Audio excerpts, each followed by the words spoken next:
The chamber is open and full of whispers. Harry Potter stands alone near the barrier between platforms 9 and 10. His trolley holds a trunk filled with secondhand books, a snowy owl named Hedwig, and the weight of a summer spent discovering he's a wizard. He's 11 years old, small for his age, wearing Dudley's oversized cast-offs, jeans bunched at the ankles, a gray shirt hanging off his thin shoulders. His messy black hair refuses to lie flat. Behind round glasses, green eyes scan the crowd with uncertainty. The platform buzzes with magical families saying goodbye. Parents hug children. Students compare wands. Owls hoot from cages. Cats meow, a red-haired family, so many of them, clusters near the train, laughing and shouting. Harry has never felt more alone. Hermione Granger walks beside her parents, Dr. David Granger and Dr. Monica Granger. Both are dentists, both are muggles. Both are desperately trying to understand their daughter's new world. Hermione is also 11. Bushy brown hair frames her face. Her front teeth are slightly too large. She wears neat, sensible clothes, a pressed skirt, a cardigan despite the warm weather. In her arms, a ginger cat named Crookshanks squirms. She's been talking nonstop since they arrived, and according to Hogwarts, a history, which I've read 3 times now. The castle was founded around 990 C by 4 of the greatest witches and wizards of the age, Godric Gryffindor, Helga Hufflepuff, Rowena Ravenclaw, and Salazar Slytherin. Each brought their own philosophy of magical education, which is why the school is divided into 4 houses. The architecture alone is supposed to be, Mrs. Granger smiles indulgently. It sounds wonderful, dear Mr. Granger checks his watch. The train leaves at 11. You should probably. Hermione isn't listening. She's mentally cataloging everything she's read, cross-referencing it with what she's seeing. The platform. The families. The casual display of magic that would have been impossible a month ago. She's so focused on her thoughts that she doesn't see Harry. Harry, pushing his trolley toward the barrier, doesn't see her either. They collide. Not hard, just a bump.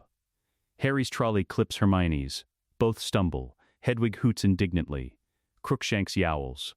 "Oh, I'm so sorry," Hermione says. "No, my fault," Harry starts. They both reach out instinctively. Harry steadies Hedwig's cage. Hermione steadies Crookshanks' carrier. Their hands touch. The soul shock. The world stops. Time doesn't freeze, not exactly. But it slows. The sounds of the platform fade to a distant murmur. The crowd blurs. Where their skin makes contact, Harry's hand on the cage handle, Hermione's hand overlapping his. Light blooms. Not visible to anyone else. Just to them. Blinding white light. Pure magic. Older than wands, older than the ministry, older than modern magical theory. Harry gasps. The lightning bolt scar on his forehead burns. Not the familiar ache he's felt since learning about Voldemort. This is different. Searing. Like something is being burned out of him. Hermione's childhood scar. A small mark on her left knee from falling off a bicycle at age 6. Flares golden beneath her skirt. The light spreads from their hands, up their arms, through their bodies. For one impossible moment, they are incandescent. The memory flood Harry/Godric. Harry sees, remembers, standing on a battlefield.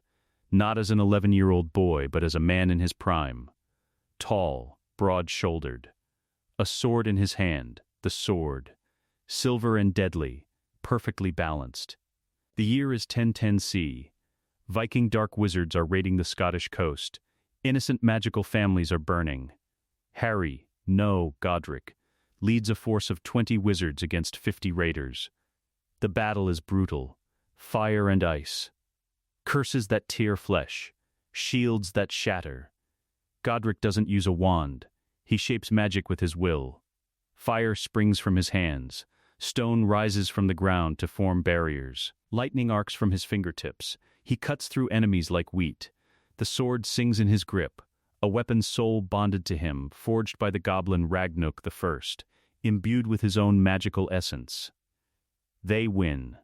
The raiders flee or die.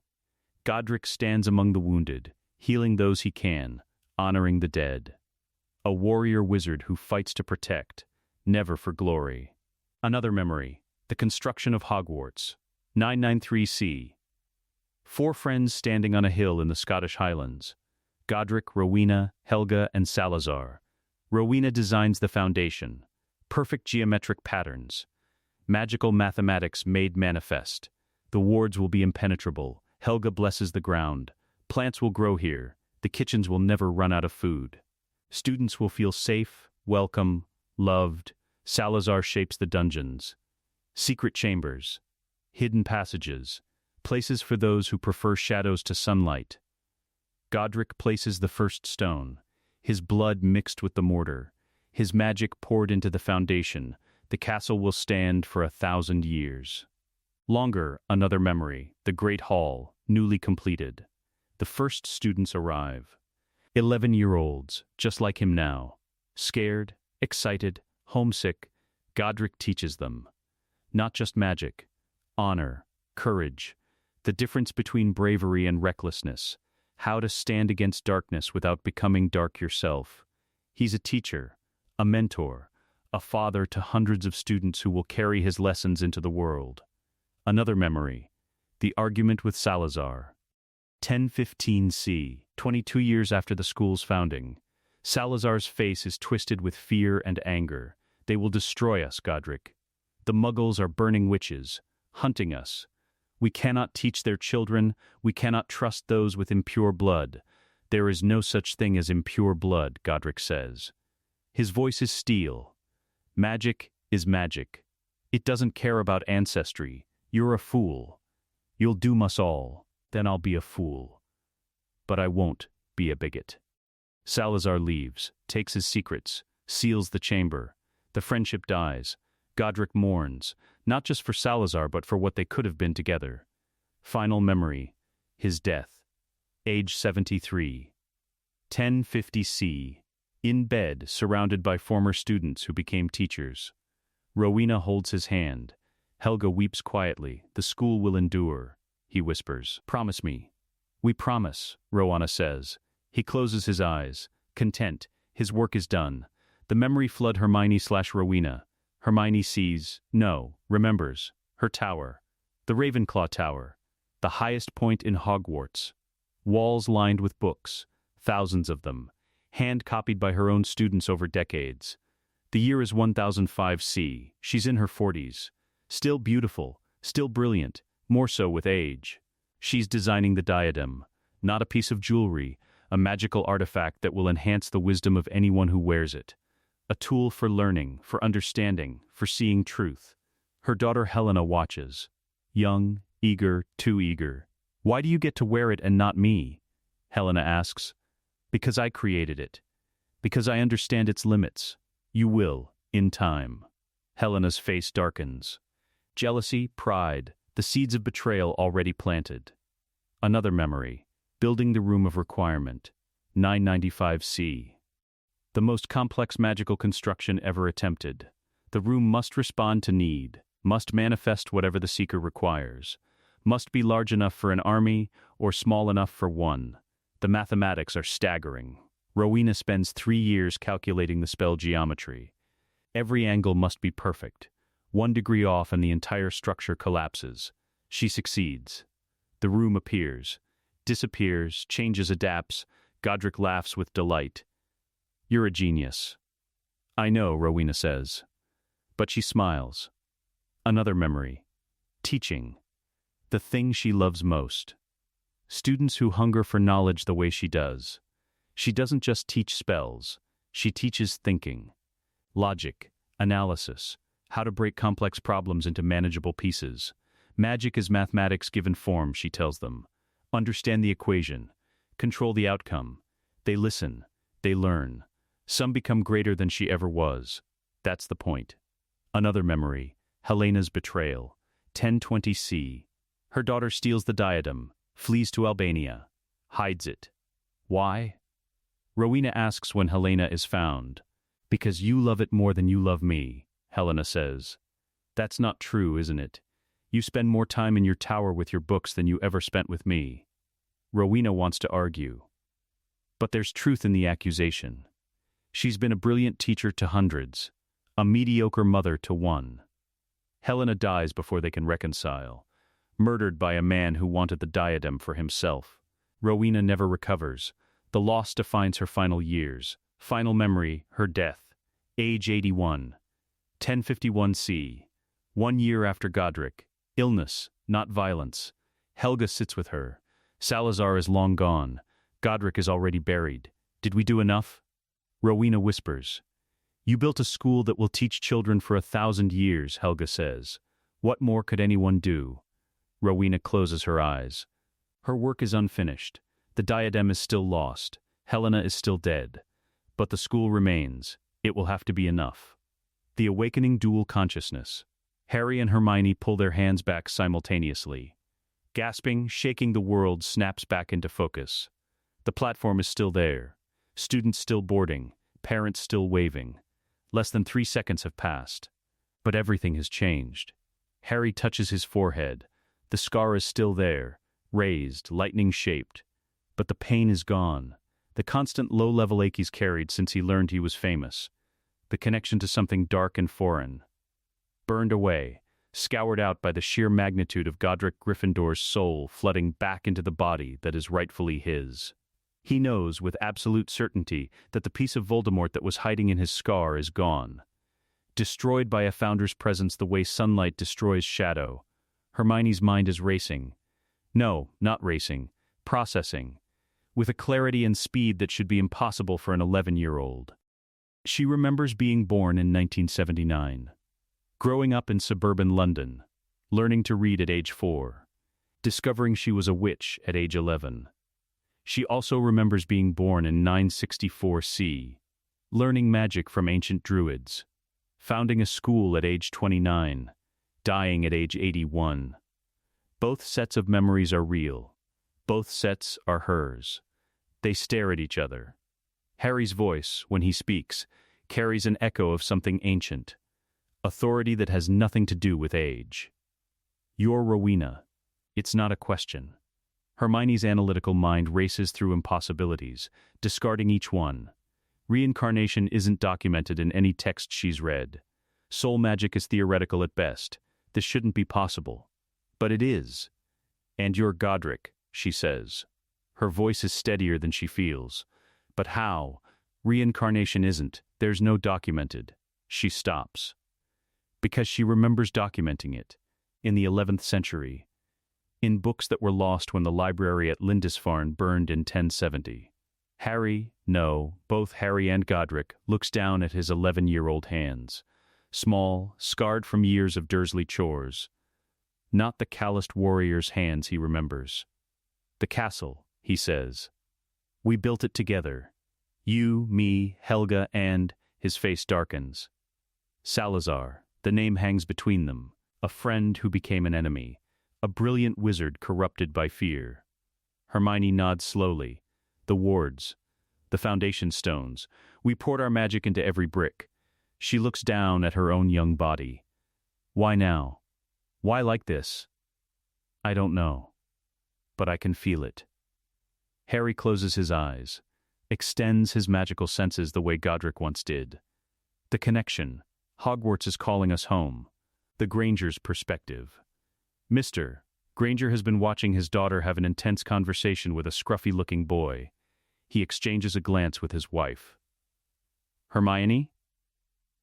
Mrs. Granger approaches. Dear, is everything all right? Hermione turns to her parents. For a moment, just a moment, they see something ancient in their daughter's eyes. Wisdom that spans centuries, knowledge accumulated over a lifetime they didn't witness. Then she blinks. And she's 11 again. Their daughter. Brilliant and bookish and desperately eager to prove herself in this new magical world. Mum, Dad, Hermione says. Her voice is carefully controlled. This is Harry Potter. We're going to be friends. Very good friends, Mrs. Granger smiles, though something about her daughter's certainty is unsettling. It's lovely to meet you, Harry. Are you a first year as well? Harry nods. He's better at masking now. 11 years of living with the Dursleys taught him to hide what he feels. Yes, ma'am. Nice to meet you. Mr. Granger checks his watch again. The train leaves in 15 minutes. You should both board. Hermione hugs her parents. Tight. She's still their daughter. She still loves them. The memories of being Rowena Ravenclaw don't change that, but they complicate it. I'll write every week, she promises. More if I can. We know you will, sweetheart. Mrs. Granger kisses her forehead. Make us proud. I will. Harry watches the exchange with something like longing. He has no one to say goodbye to. The Dursleys couldn't wait to be rid of him. Hermione sees his expression. Understands. Rowena was always good at reading people. Come on, she says. Let's find a compartment. They board the Hogwarts Express together. The Hogwarts Express compartment near the back 10:50 am. Harry and Hermione find an empty compartment. The moment the door closes, they drop their masks. Hermione sits heavily, pulls out a notebook from her bag. Her handwriting, as she opens it to a fresh page, is different from what it was this morning. More elegant, more precise. The script of someone who learned to write with quill on parchment, not ballpoint pen on paper. We need to establish priorities, she says. Her voice has shifted. Still recognizably Hermione, but with Rowena's crispness. First, the Horcrux in your scar. Harry's hand goes to his forehead instinctively. I can feel it. Or, I could. It's gone, like a splinter that's been pulled out. Soul magic. Hermione writes rapidly. We never experimented with it. Too dangerous. But Voldemort, she pauses on the name. Neither of them flinch. They've faced darker things than Tom Riddle. He used magic we specifically refused to study. Dark magic we forbade from the curriculum. Harry agrees. He's remembering now. The debates. Salazar arguing they should teach students to defend against the darkest spells by learning them. Godric arguing that some knowledge corrupts by its very nature. They compromised. Theory, yes. Practice, no. Apparently Tom Riddle didn't care about their carefully considered restrictions. Your soul, Godric's soul. It's too strong, Hermione continues. A founder's magical presence is, she searches for the right word. Overwhelming, the Horcrux fragment couldn't coexist with it. It burned away the moment you remembered who you were. Good. Harry's voice is grim. I don't want any piece of him in my head. Agreed. But that means he doesn't know it's destroyed. He'll still think you're his unwitting anchor. Tactical advantage. Harry's mind, both Harry's modern perspective and Godric's strategic experience, turns this over. He'll underestimate us. Assume I'm vulnerable. Until we prove otherwise. Hermione taps her quill against the notebook. Which brings us to here is point 2. What do we do with this knowledge? Harry looks at her. Really looks. She's 11. Bushy hair. 2 large front teeth. Wearing a muggle cardigan. But behind her brown eyes he sees Rowena Ravenclaw. One of the 4 greatest witches of the 10th century. His friend. His colleague. Someone he trusted with his life for over 50 years. We can't pretend to be normal students, he says. No, but we can't immediately reveal ourselves either. We need, she pauses. Information, the magical world has changed in 941 years. We need to understand what Hogwarts has become before we start reclaiming it. Reclaiming, Harry tests the word. You think that's what we should do? It's our school, Harry. We built it. We poured our magic and our blood into the foundations. If anyone has the right to decide its future, it's us. She's not wrong, but the responsibility is staggering. Harry stands, paces the small compartment. He's 11 years old, undersized from years of malnutrition. The Dursleys made sure he knew he was unwanted, unimportant, a burden. But he's also Godric Gryffindor, a wizard who led armies, who built a castle that would stand for a millennium, who taught generations of students to be brave, honorable, and strong. The dichotomy is disorienting. We need allies, he says finally, people we can trust. Dumbledore? Harry's face twists. I don't know. Godric's memories of him are non-existent. He wasn't born yet.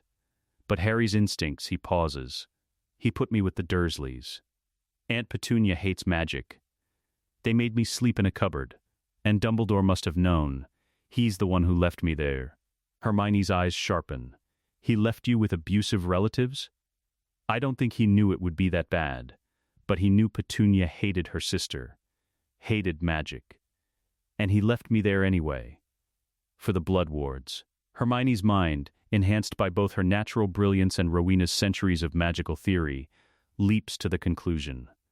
Lily Potter's sacrifice. The protection would anchor to her blood relative. Maybe, but that doesn't mean I trust him. Agreed, he's brilliant, but he's also, she searches for the right word, manipulative. He keeps secrets, moves people like chess pieces. They're both silent for a moment. Then Harry says, Gringotts. We go to Gringotts first. Hermione looks up sharply. The Founder's Trust. It's been sitting there for 941 years. Untouched, compound interest on medieval gold. Harry's smile is sharp. We'll need resources. Money, legal documentation. The Founder's Charter. Hermione's writing faster now. If it still exists, if it's in the vault, it's legal proof of our ownership. Hogwarts predates the Ministry by 700 years. Their authority over the school is based on precedent, not legal right. And if we can prove we're the founders, we can override everything. The Board of Governors. The Ministry oversight. Even Dumbledore's position as headmaster is only valid because no founder has been present to challenge it. They look at each other, the weight of what they're planning settling over them. We're going to turn the magical world upside down, Harry says. We already did. 1,000 years ago. Hermione closes her notebook. We're just doing it again. 11:00 and the train departs. The whistle blows. The Hogwarts Express begins to move. Harry and Hermione sit in companionable silence, watching the London suburbs give way to countryside. There's so much to process. So many questions. But underneath the confusion, underneath the strangeness of being both their current selves and their ancient selves, there's something else. Recognition. They've been apart for 941 years. Different bodies, different lives, different names. But they're together again. Godric and Rowena. The warrior and the scholar. Friends who built a castle that changed the world. I'm still me, Hermione says quietly. Still Hermione Granger. I love my parents. I love books and learning and you're also Rowena Ravenclaw, Harry finishes. I'm still Harry Potter. I still mourn the parents I never knew. I still hate the Dursleys. I'm still the kid who lived in a cupboard. But we're also them. Yeah, another pause. Then Hermione says, It's confusing. It is. Harry reaches across the compartment, extends his hand. But we have each other. Just like before. Hermione takes his hand. This time, there's no soul shock, just the warm recognition of a bond that transcends time. Together, she says. Together, Harry agrees. The train races north toward Scotland, toward Hogwarts, toward home. 2:00 p.m. compartment visitors, the compartment door slides open. A boy with red hair and freckles stands there. He's holding a rat. A fat, dirty thing that's missing a toe. Hello, he says. Everywhere else is full. Mind if I sit? Harry recognizes him from the platform, one of the large red-haired family. Of course, Harry says. I'm Harry. This is Hermione. The boy's eyes widen. They always do when they hear Harry's name. I'm Ron. Ron Weasley. He sits, still staring. You're Harry Potter. The Harry Potter. Just Harry is fine. Right, sorry, it's just. My brothers told me about you. You defeated you-know-who. When you were a baby. Hermione watches Ron carefully. Assessing, Rowena was always good at reading people. This boy is honest. Straightforward. No guile. Could be useful. Could be a friend. I don't remember it, Harry says. It's the truth. Both Harry's infant memories and Godric's medieval ones contain no encounter with Voldemort. Still brilliant, though. Ron's rat squirms. He adjusts his grip. This is Scabbers. He's been in my family for ages. Bit useless, really, the rat's beady eyes dart between Harry and Hermione. There's something wrong about it. Something that makes Harry's Godric-trained instincts prickle. But it's just a rat. Probably. What house do you think you'll be in? Ron asks. I'm hoping for Gryffindor.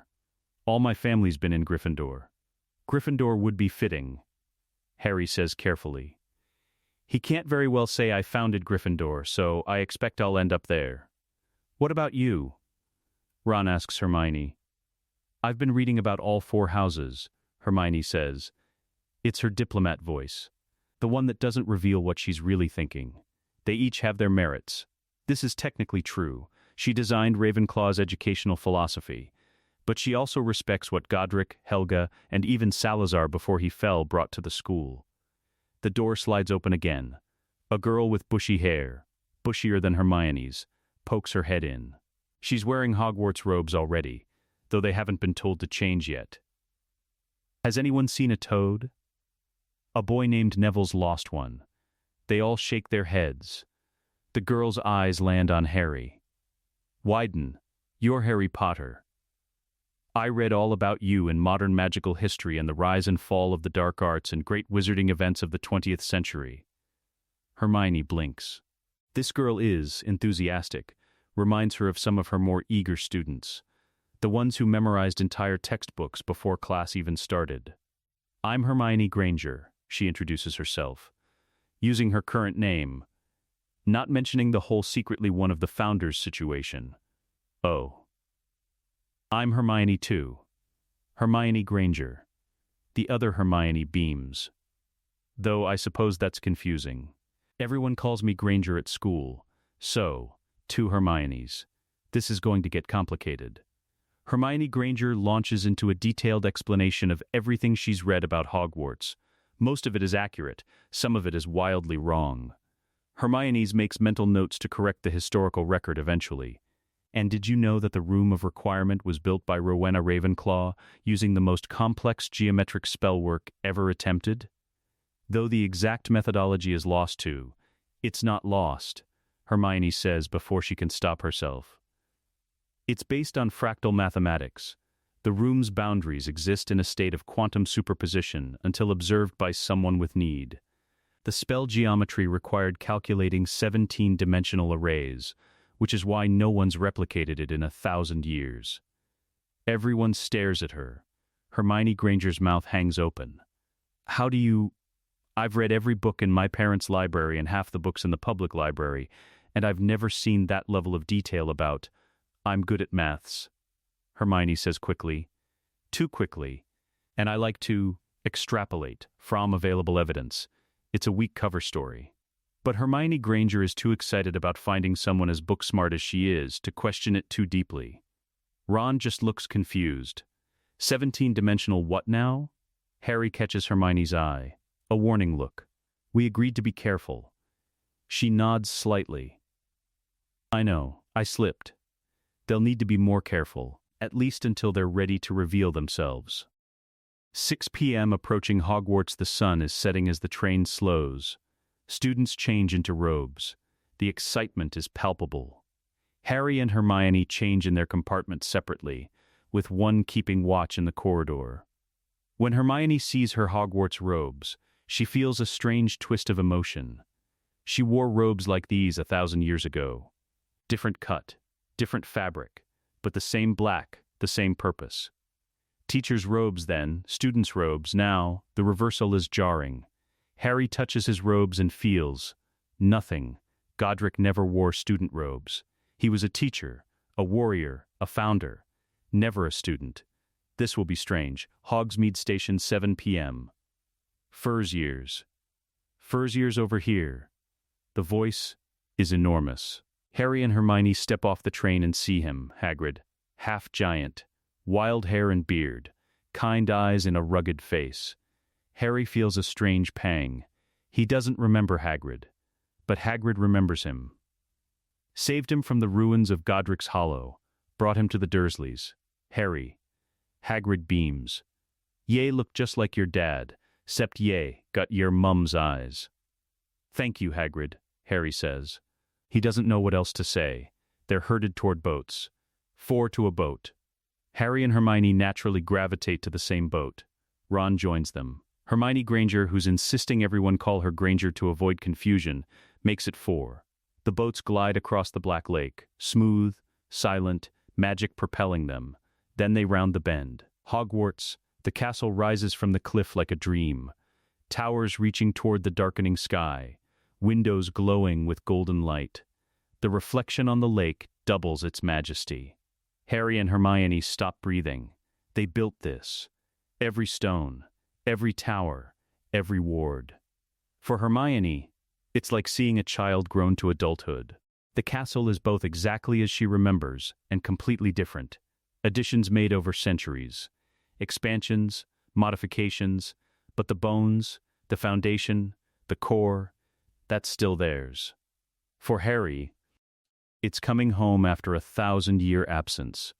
The castle he bled for, fought for, poured his magic into until the stones themselves sang with his power. It's beautiful, Granger whispers. It's just as I remember, Hermione says, then catches herself. I mean from the pictures. In books. Ron gives her an odd look but says nothing. The boats dock. They climb stone steps, approach massive oak doors. The doors open before they reach them. Professor McGonagall stands there, stern, elegant, authority in every line of her body. She sees Harry and her expression softens minutely. Mr. Potter, welcome to Hogwarts. Thank you, Professor. McGonagall's eyes sweep over the first years. In a few moments, you will pass through these doors and join your classmates. But before you take your seats, you must be sorted into your houses. They are Gryffindor, Hufflepuff, Ravenclaw, and Slytherin. Harry and Hermione exchange glances. Their houses, the system they created to divide students by temperament and teaching style. While you're here, your house will be like your family, McGonagall continues. Your triumphs will earn you points. Your rule-breaking will lose points. At the end of the year, the house with the most points wins the House Cup.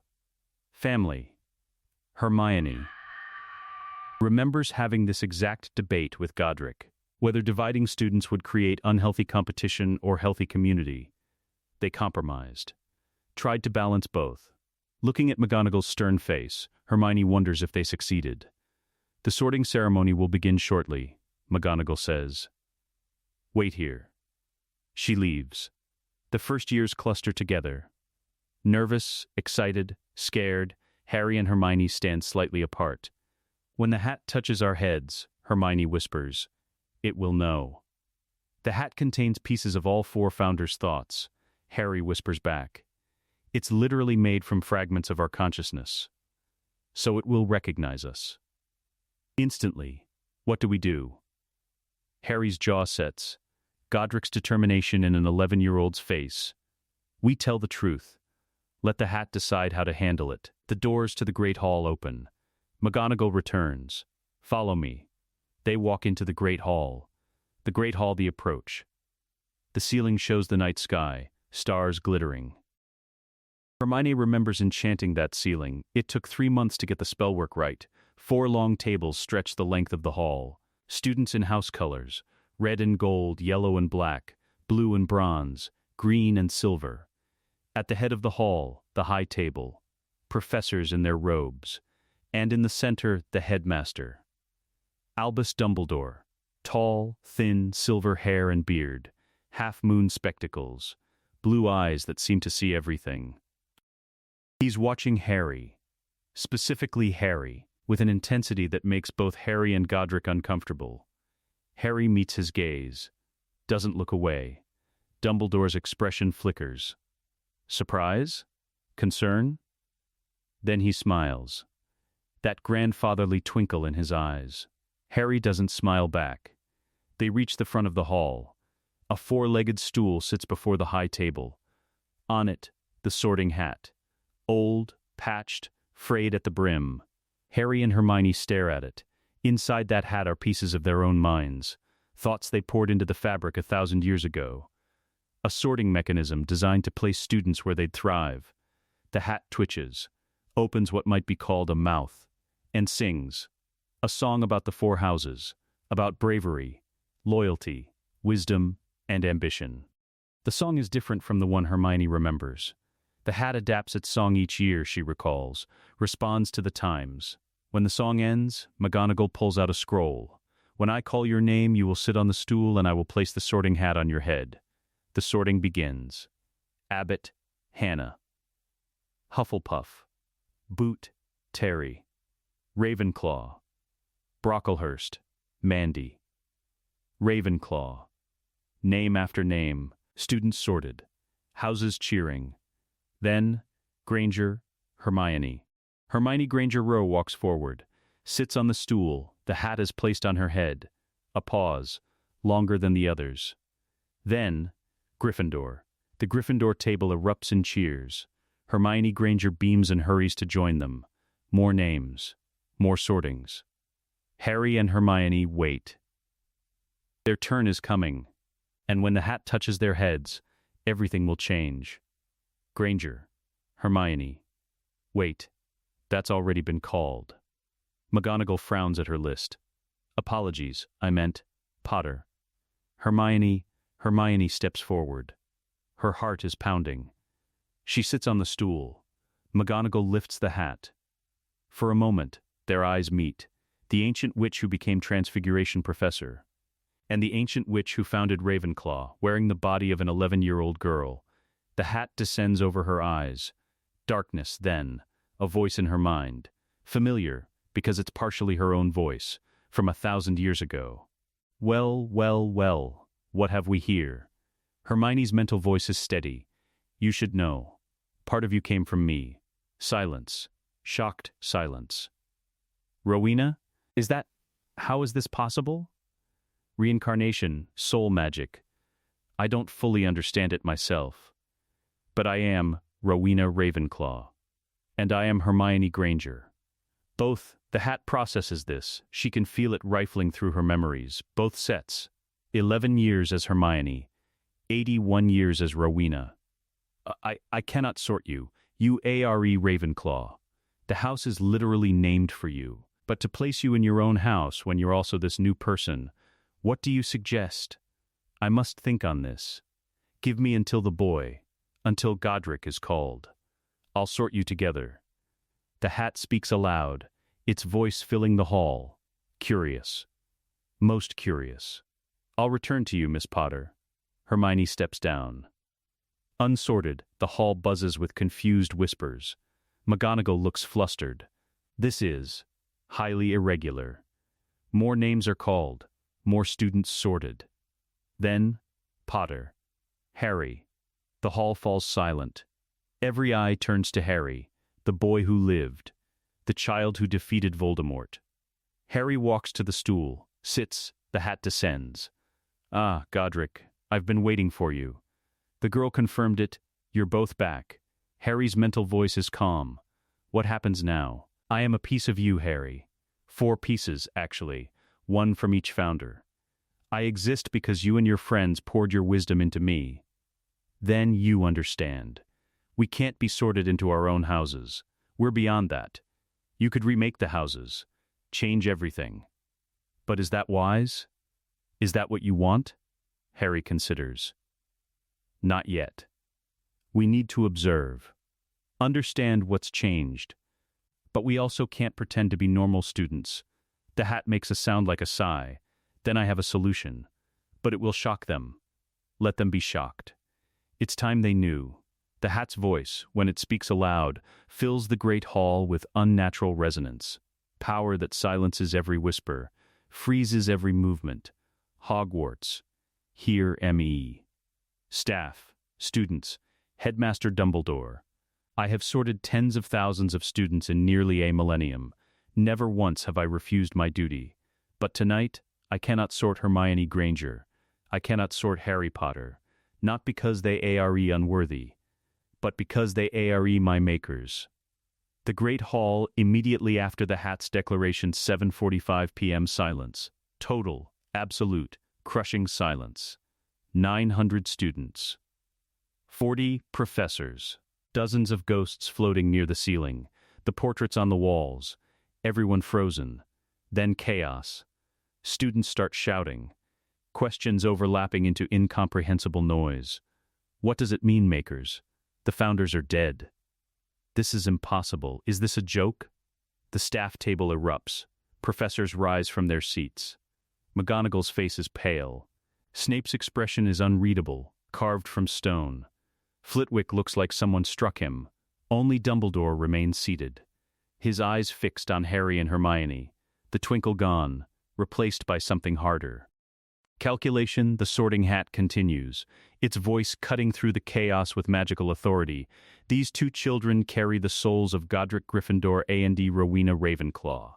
Returned to this world after 941 years. I know this because I am constructed from the Founder's own thoughts.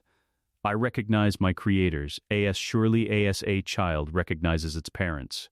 Their magical signatures are unmistakable. Their memories are complete. Their souls are authentic. I cannot sort them. I cannot judge my makers. I cannot place them in houses they themselves designed.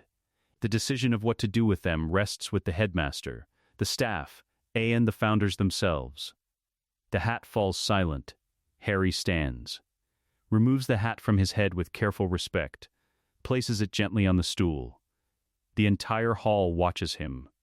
This 11-year-old boy. Small, thin, messy black hair. Round glasses. When he speaks, his voice carries.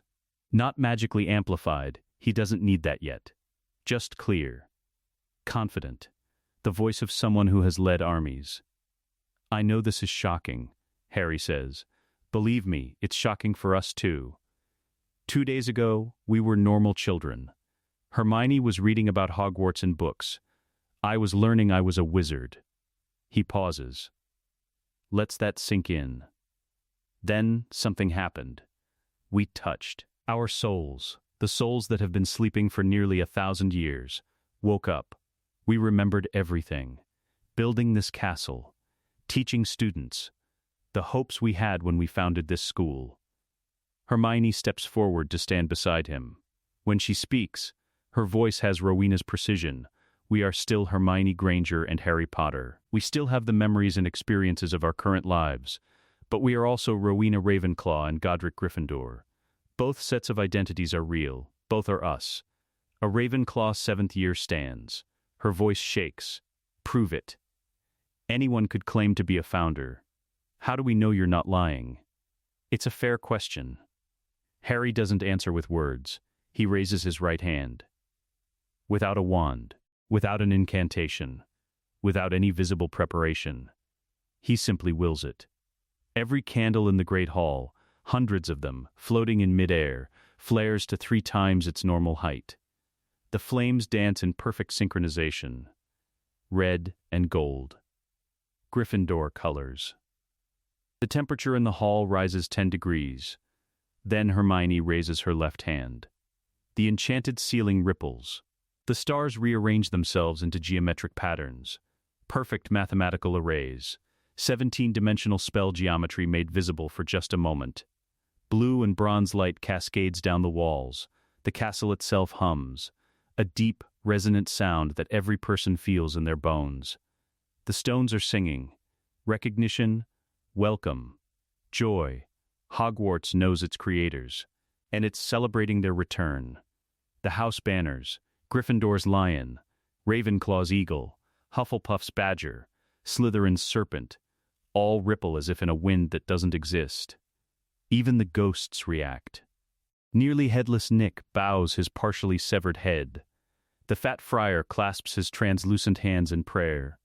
The Grey Lady, Helena Ravenclaw, daughter of Rowena, floats down from the ceiling. Her face a mask of shock and something like hope. Harry and Hermione lower their hands. The candles return to normal height. The ceiling settles back to showing the night sky. The humming fades. But the message is clear. These are not normal children. The Ravenclaw who asked for proof sits down slowly. Oh my God. It's real. Dumbledore stands. His voice is carefully controlled, Harry. Miss Granger, perhaps this conversation should continue in my office. There are many questions. No. Harry's voice is polite but firm.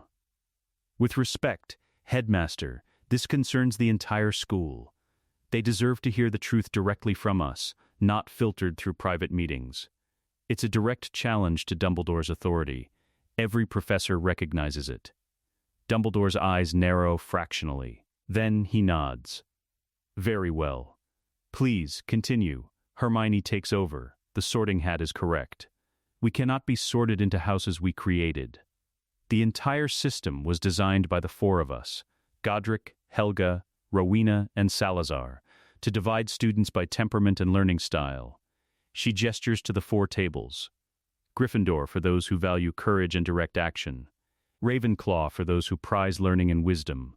Hufflepuff for those who cherish loyalty and hard work. Slytherin for those who seek ambition and cunning. A pause. But we are all four houses. Godric valued knowledge as much as bravery. Rowena understood the importance of loyalty.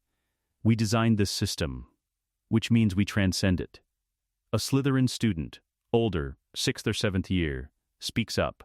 His voice is cold. What about Salazar Slytherin?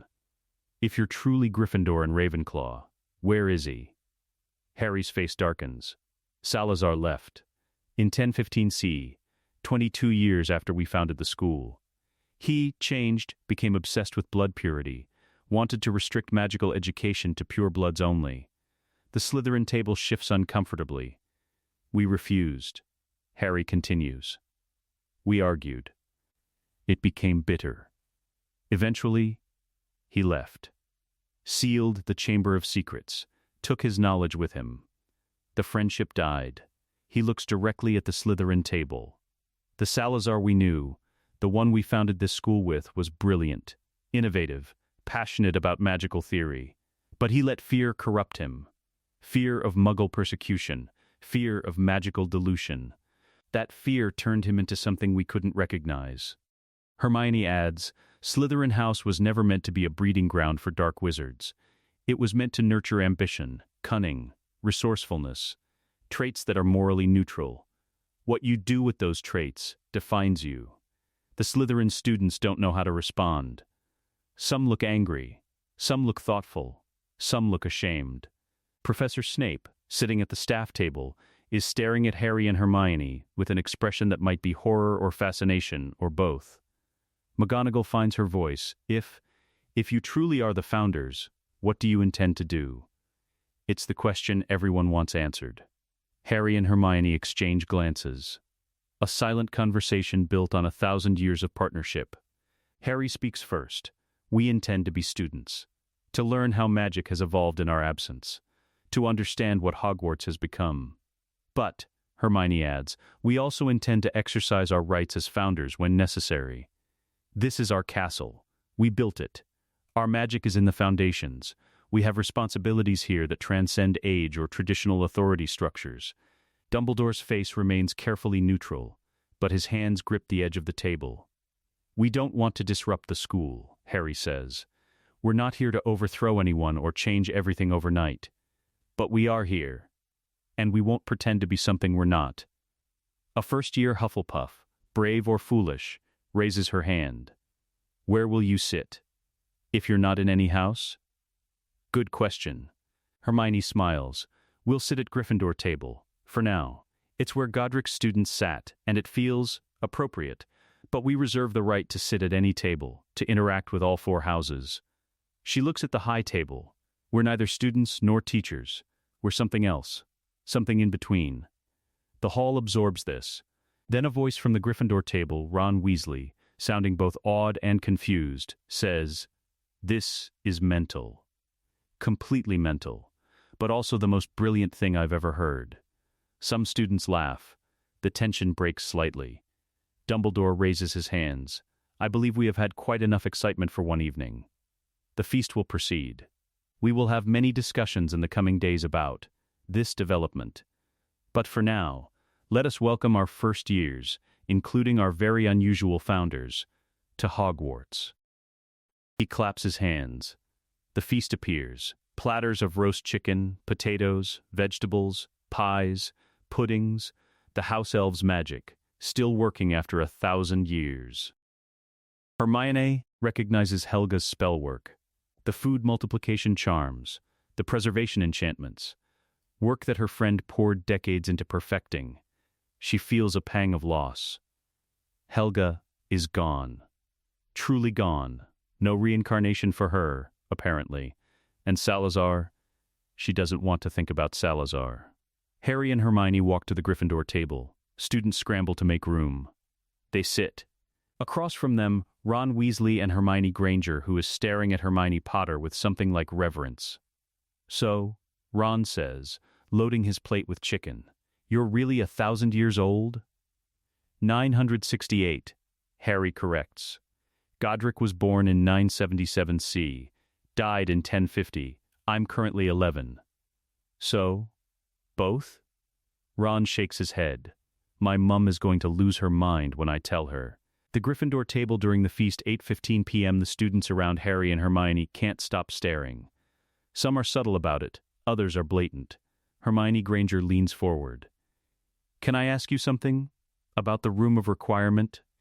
You said it uses 17-dimensional arrays, but I've never seen that referenced in any text, because I never wrote it down," Hermione Reed says. "The mathematics were too complex for the parchment technology we had in the 11th century.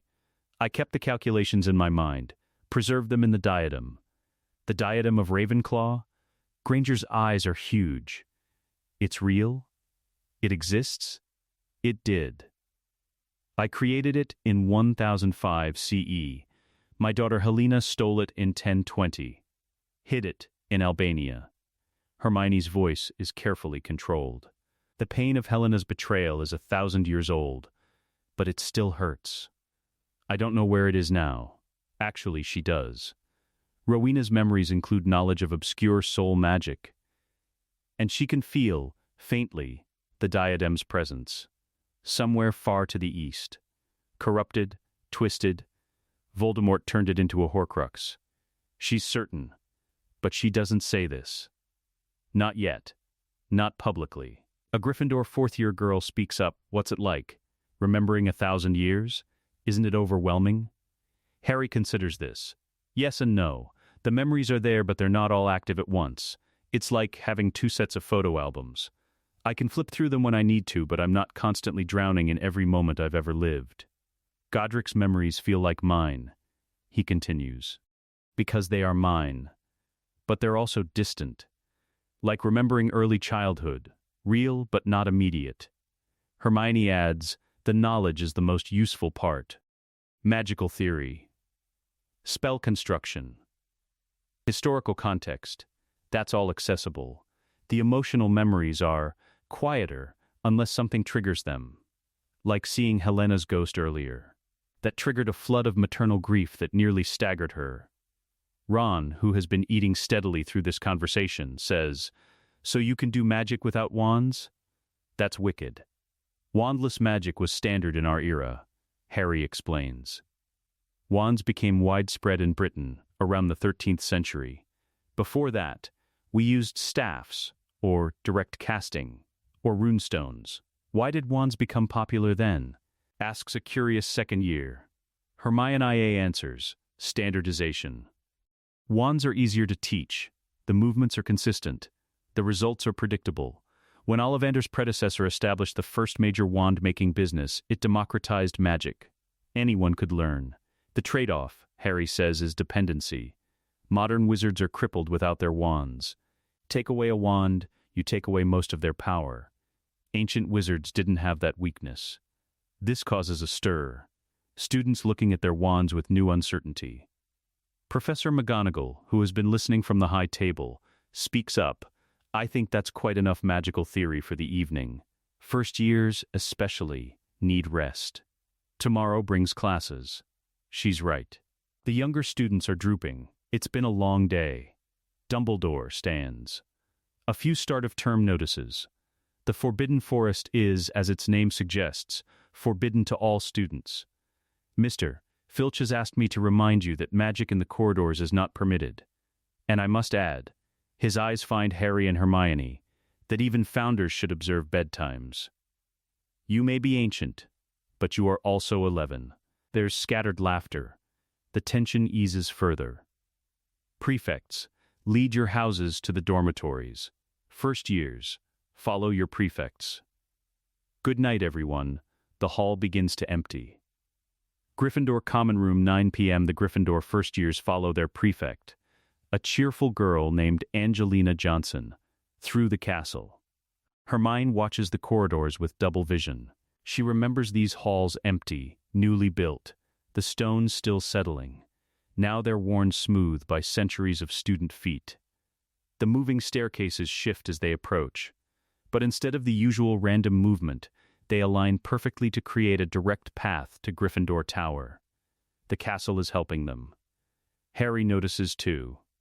Catches Hermione's eye. A small smile. They reach the portrait of the fat lady. She's wearing a pink silk dress, holding a wine glass. Password? She asks. Angelina says, Caput Draconis. The portrait swings open. The common room is warm, red and gold everywhere. Comfortable chairs. A fireplace crackling with magical flames that never consume the logs. This room was Godric's favorite. Harry remembers sitting here with his first students, teaching them about courage, about honor, about the difference between bravery and stupidity. The furniture is different. The decorations have changed. But the essential warmth, Godric's intention when he designed this space, remains. Students cluster around Harry and Hermione. Questions pour out. What was it like building the castle? Did you really fight a dragon? Is the Chamber of Secrets real? Can you teach us wandless magic? Harry holds up his hands. One question at a time. And honestly, we're exhausted. It's been a very long day. Can we continue this tomorrow? Most of the students accept this. But Hermione Granger lingers. Miss Ravenclaw, Hermione. I just wanted to say, I've admired you my entire life. Well, not you specifically, because I didn't know you were reincarnated, but the historical Rowena Ravenclaw. And now, you are her, and she's babbling, takes a breath. Thank you. For building this school. For valuing knowledge and learning. It means everything to people like me. Hermione feels a rush of emotion. This is why they built Hogwarts. For students like this one, eager to learn, hungry for knowledge. You're welcome, she says softly. And thank you for carrying on the love of learning. That's what I hoped for when we opened these doors 1,000 years ago. Granger beams. Then, realizing she's monopolizing the founder's time, she retreats to the first-year girls' dormitory. Ron approaches. So, dormitories. Are you two sharing one, or? Harry blinks. What? Well, you're not really first years. You're ancient and powerful, and technically you own the castle. So, I didn't know if normal room assignments applied. Valid point. Hermione considers. We should probably stay in the normal dormitories. At least for now.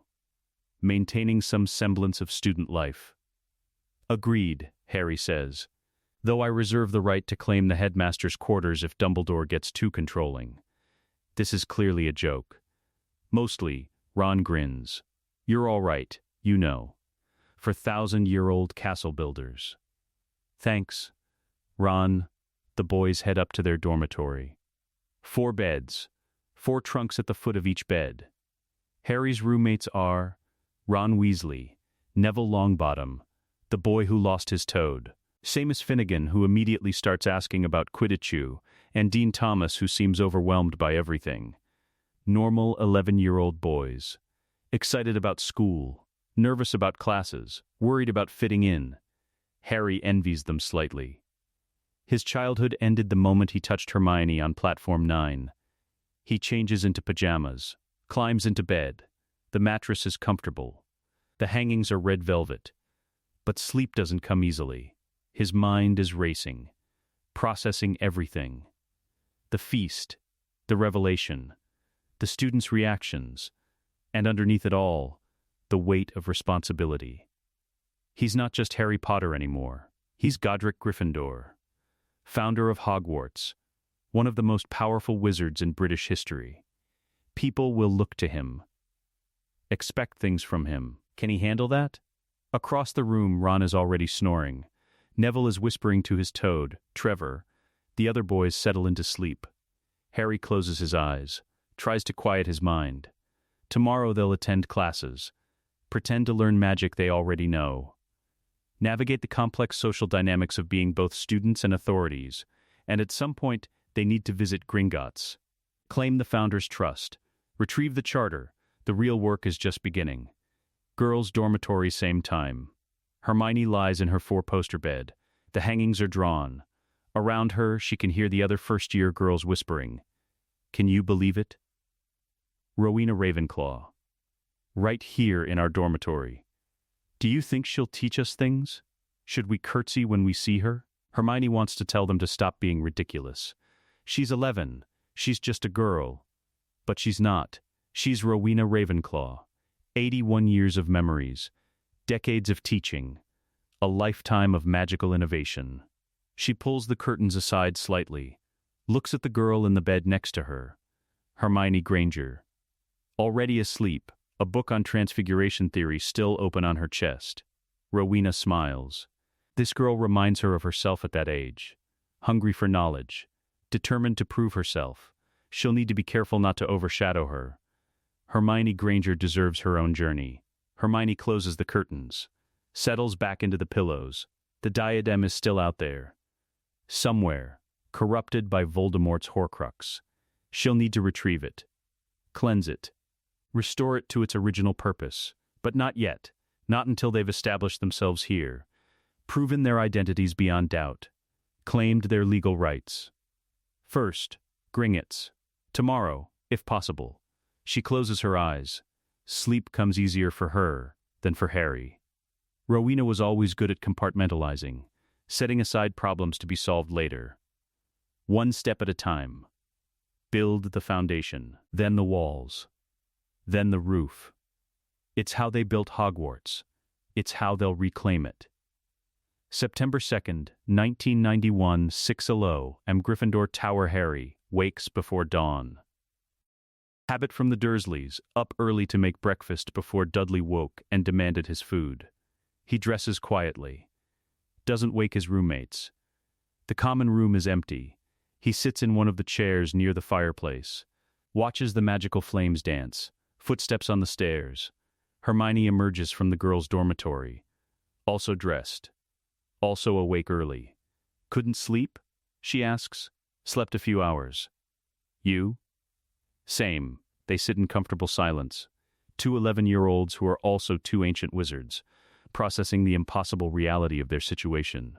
Finally, Harry says, "We need to go to Gringotts." Today, I was thinking the same thing. The sooner we claim the Founder's trust, the sooner we have legal standing. Can we leave the castle? It's only our second day. Hermione's smile is sharp. We're the Founders. We don't need permission to leave our own castle. Fair point. How do we get to Diagon Alley? The Floo network? Or we walk? There's a passage that leads from the castle to Hogsmeade. From there, we can take the night bus. Harry blinks. How do you know about passages from the castle? We only just got here. Rowena designed half of them. The memory is there. I just had to access it. Right. The advantages of being a reincarnated founder. They wait until 7:00 am. Students start trickling into the common room, heading to breakfast. Harry and Hermione join the flow to the Great Hall. The Great Hall breakfast 7:15 am. The hall is less crowded than last night. Many students are still sleeping. But those who are awake watch Harry and Hermione with unveiled curiosity. They sit at the Gryffindor table, load plates with eggs, toast, bacon. The food is excellent. House elf cooking, enhanced by Helga's preservation charms. McGonagall approaches. Mr. Potter, Miss Granger. A word? They follow her to a small alcove off the Great Hall. McGonagall's face is stern. I've been teaching at Hogwarts for nearly 40 years. In that time I've seen many unusual things. But nothing like last night. We understand it's unprecedented. Hermione begins. Unprecedented? McGonagall's voice rises slightly. You claim to be the Founders. The Sorting Hat confirmed it. The castle itself responded to you. This is beyond unprecedented. This is, she struggles for words. Impossible. Except it's not impossible. Because it happened. She takes a breath, regains her composure. The headmaster wishes to speak with you. In his office. After breakfast. We have plans this morning, Harry says. McGonagall's eyes narrow. Plans that supersede a summons from the headmaster? With respect, Professor, we're not subject to Headmaster Dumbledore's authority in the same way regular students are. Hermione's voice is polite, but firm. We'll meet with him when it's convenient, but we have urgent business to attend to first. What business could possibly be more urgent than establishing our legal claim to Hogwarts, Harry says. We need to visit Gringotts. Today, this morning. McGonagall stares at them. These two 11-year-olds, speaking with the confidence of adults. Of authorities. You intend to simply leave the castle? On your second day? Yes, absolutely not. First years are not permitted to leave school grounds without permission. Hermione's smile is patient. Professor McGonagall, we built this school. The wards recognize us. The castle itself will let us pass. You can't stop us. The question is whether you want to work with us or against us. It's a calculated risk, pushing McGonagall like this. But the professor's face shifts. The sternness cracks slightly. Behind it, uncertainty. Concern, if you leave and something happens to you, the headmaster will be fine, Harry says. We're going to Gringotts. A bank. In broad daylight. We'll be back before dinner. McGonagall looks between them. Calculating. Finally, I'm coming with you. Harry and Hermione exchange glances. That's not necessary. Hermione starts. It's non-negotiable. If you insist on leaving school grounds, a professor will accompany you. For your safety and the school's reputation. It's a compromise. And honestly, having McGonagall there might help with the goblins. She's a respected witch. Her testimony could corroborate their claims. Very well, Harry says. We leave in 30 minutes. Hogwarts gates 8:00 They walk through the castle. Harry and Hermione leading. McGonagall following slightly behind. Students stare as they pass. Whispers follow them through the corridors. Where are they going? Are they being expelled? Maybe they're going to prove they're really founders. The castle cooperates. Doors unlock before they reach them. Staircases align to their destination. The stones hum softly, too quiet for McGonagall to hear, but Harry and Hermione feel it. Welcome home. We've missed you. Where are you going? The castle is sentient, not in a way that speaks with words, but in a way that knows its creators. They reach the front doors. Filch is there, about to lock them for the day. Where do you think you're? He starts. McGonagall cuts him off. Official business, Argus. Open the doors. Filch grumbles but complies. They step out onto the grounds. The morning is cool. Mist rises from the Black Lake. Hermione leads them to the edge of the Forbidden Forest, to a specific tree, ancient oak, gnarled and massive. She places her hand on the bark, whispers something in Old English. A door appears in the tree trunk. Old magic. Rowena's work from 1,000 years ago. McGonagall's eyes widen. I've taught here for 40 years. I've never seen. Because you didn't know where to look, Hermione says. Not unkindly. The passages exist. They've always existed. But they only reveal themselves to those who know the activation phrases. The door opens. Inside, a tunnel. Stone walls. Magical torches that light as they enter. Where does this lead? McGonagall asks. Hogsmeade, the village. The tunnel emerges near the shrieking shack. They walk. The tunnel is long, nearly a mile, but it's dry and well-maintained. The magic preserves it. After 20 minutes, they emerge. A cleverly hidden exit behind an abandoned building. Hogsmeade High Street is quiet this early. A few shopkeepers sweeping their stoops. The occasional wizard or witch running morning errands. Harry raises his wand hand, not to cast, to summon. A loud bang. The night bus appears, triple-decker. Purple, impossibly squeezed into the narrow street. The conductor, a young man with spots, jumps off. Welcome to the night bus, emergency transport for the stranded witch or wizard. My name is Stan Shunpike, and I'll be your. He stops. Stairs, blimey, you're kids. We need transport to Diagon Alley, Hermione says crisply. 3 passengers. How much? 11 sickles each. But McGonagall pays. They board. The bus is chaotic. Beds instead of seats, chandeliers swinging wildly. A few sleeping passengers who don't wake despite the bus's violent movements. Aren't you Harry Potter? Stan asks, peering at Harry's scar. Yes. And who are you? He looks at Hermione. Hermione Granger. Never heard of you. You famous too? In certain circles, Hermione says dryly, the bus lurches into motion. Harry and Hermione, warned by memory of what night bus travel is like, brace themselves. McGonagall grabs a post for support. Diagon Alley then. Stan shouts, hold on. The journey is nauseating. The bus squeezes between obstacles that should be impossible. Cars, buildings, trees, but it's fast. Within 15 minutes they're in London. The bus screeches to a halt outside the leaky cauldron. They disembark. McGonagall looks slightly green. Thank you, Stan, Harry says. Pleasure. Say, can I get your autograph? For me, Mum? Harry signs Stan's logbook. They enter the leaky cauldron. Tom the barkeeper stares. Professor McGonagall. And, is that Harry Potter? And a young lady? We're here on school business, McGonagall says. We won't be staying. They pass through to the back courtyard. McGonagall taps the brick sequence to open the archway. Diagon Alley sprawls before them. Shops, wizards in robes, owls hooting, the smell of parchment and potion ingredients. And at the far end, Gringotts. White stone.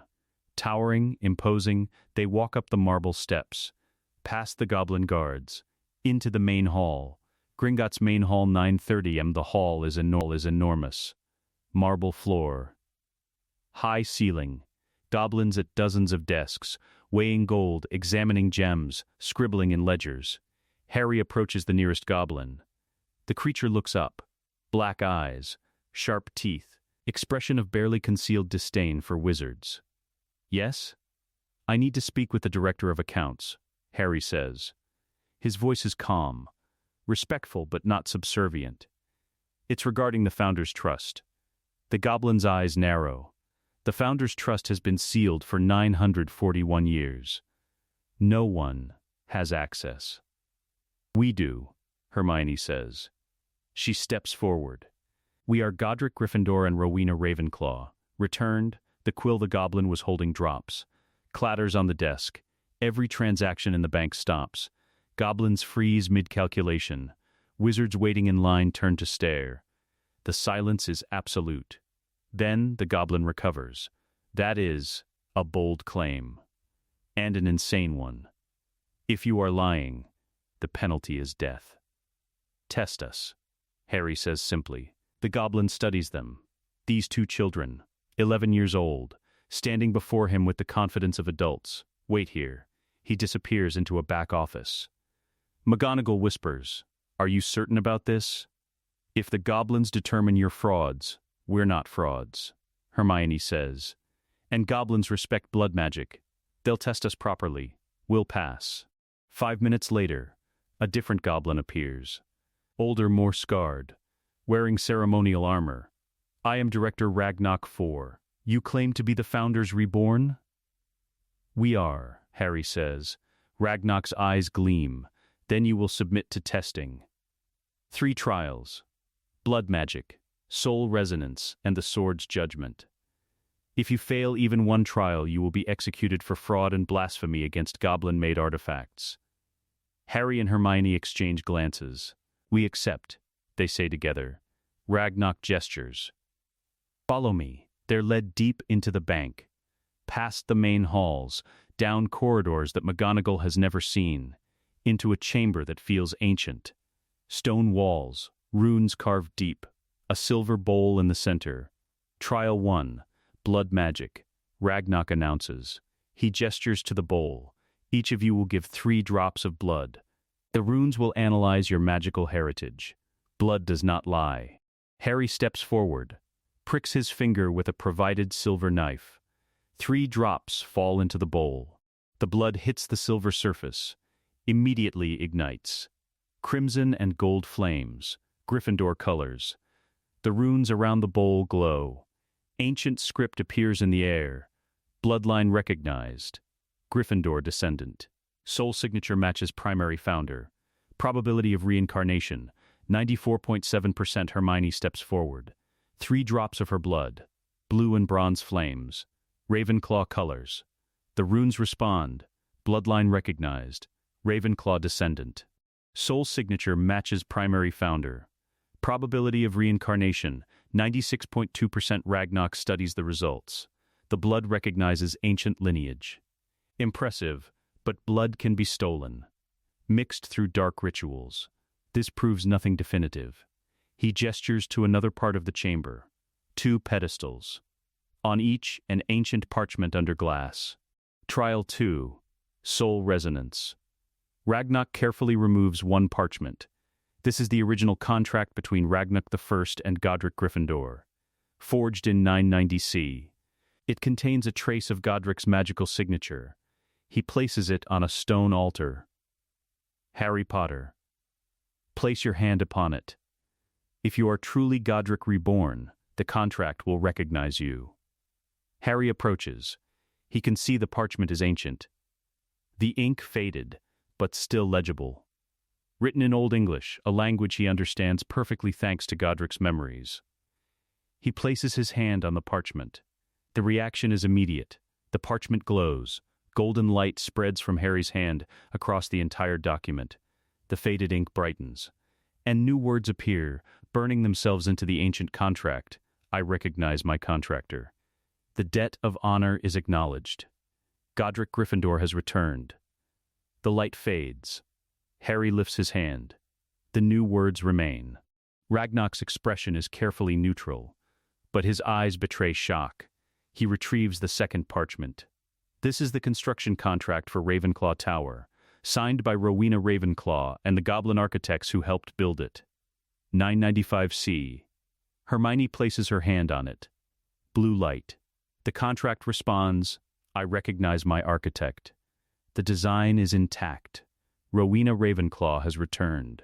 McGonagall, who has been watching from the corner of the chamber, makes a small sound, halfway between a gasp and a sob. It's real. They're really the founders. Ragnarok carefully returns both parchments to their pedestals.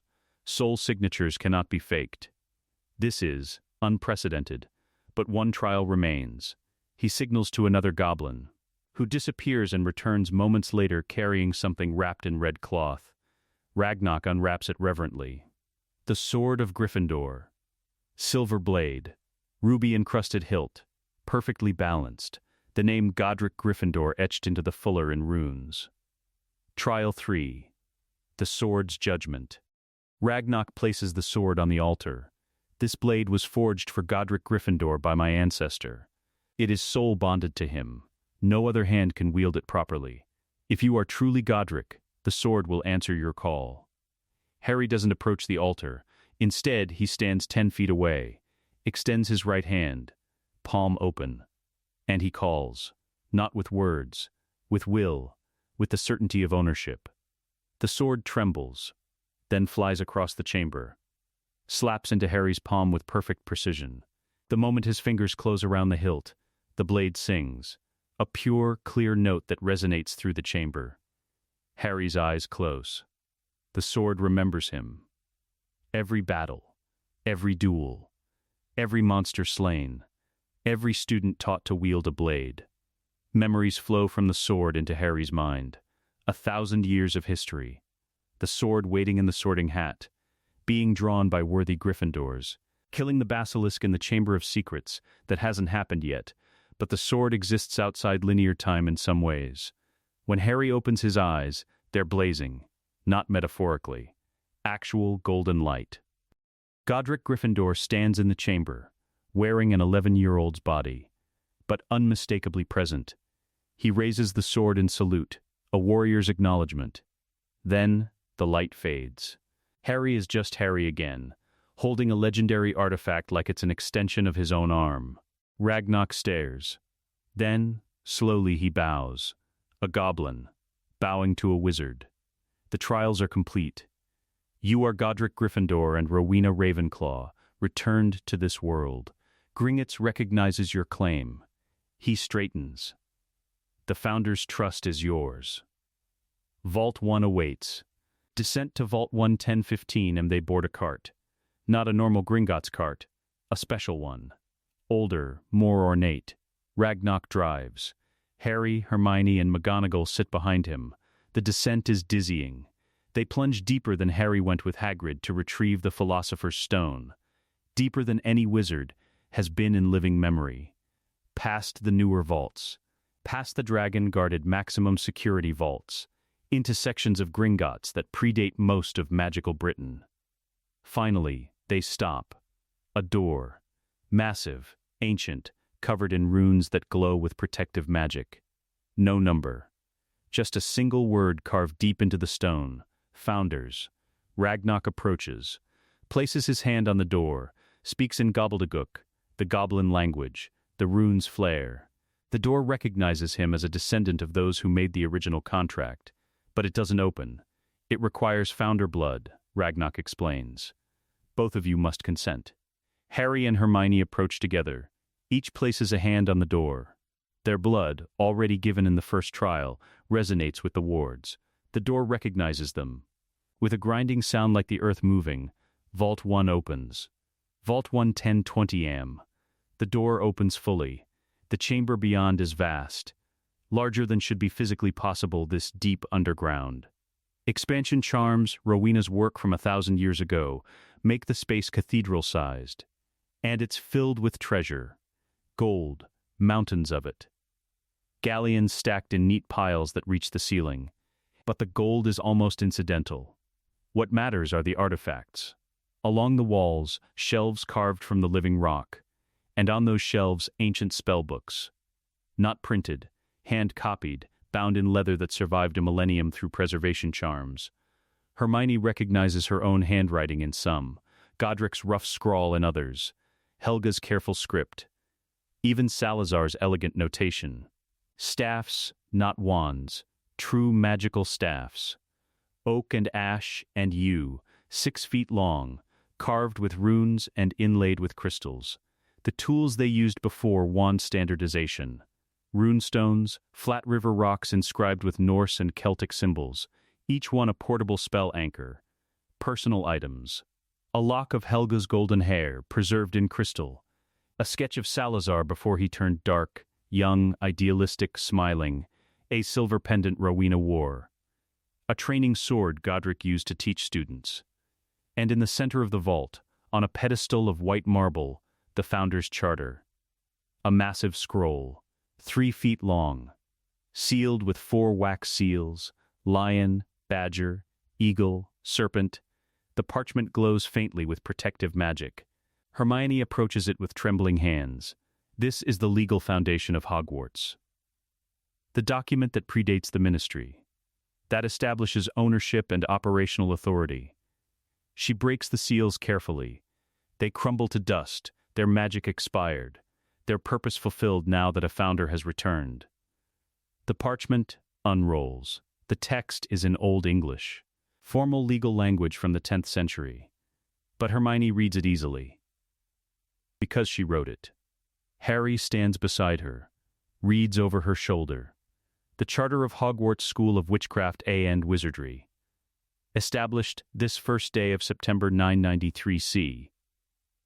By the founders, Godric Gryffindor, Helga Hufflepuff, Rowena Ravenclaw, and Salazar Slytherin. The preamble establishes the school's purpose, to teach magical children regardless of blood status, to preserve magical knowledge, to promote the responsible use of magic. Then the critical sections, Article Y, ownership and authority. The castle, grounds, and all associated properties shall belong in perpetuity to the 4 founders and their legitimate heirs.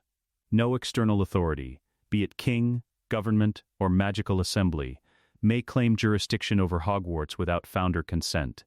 In the event that all founders are deceased, and no heirs remain, Stewardship shall pass to a headmaster or headmistress, appointed by a council of educators. However, this stewardship is conditional and may be revoked should any founder or legitimate heir return to claim their birthright. Article 2. Operational autonomy. Hogwarts shall be self-governing.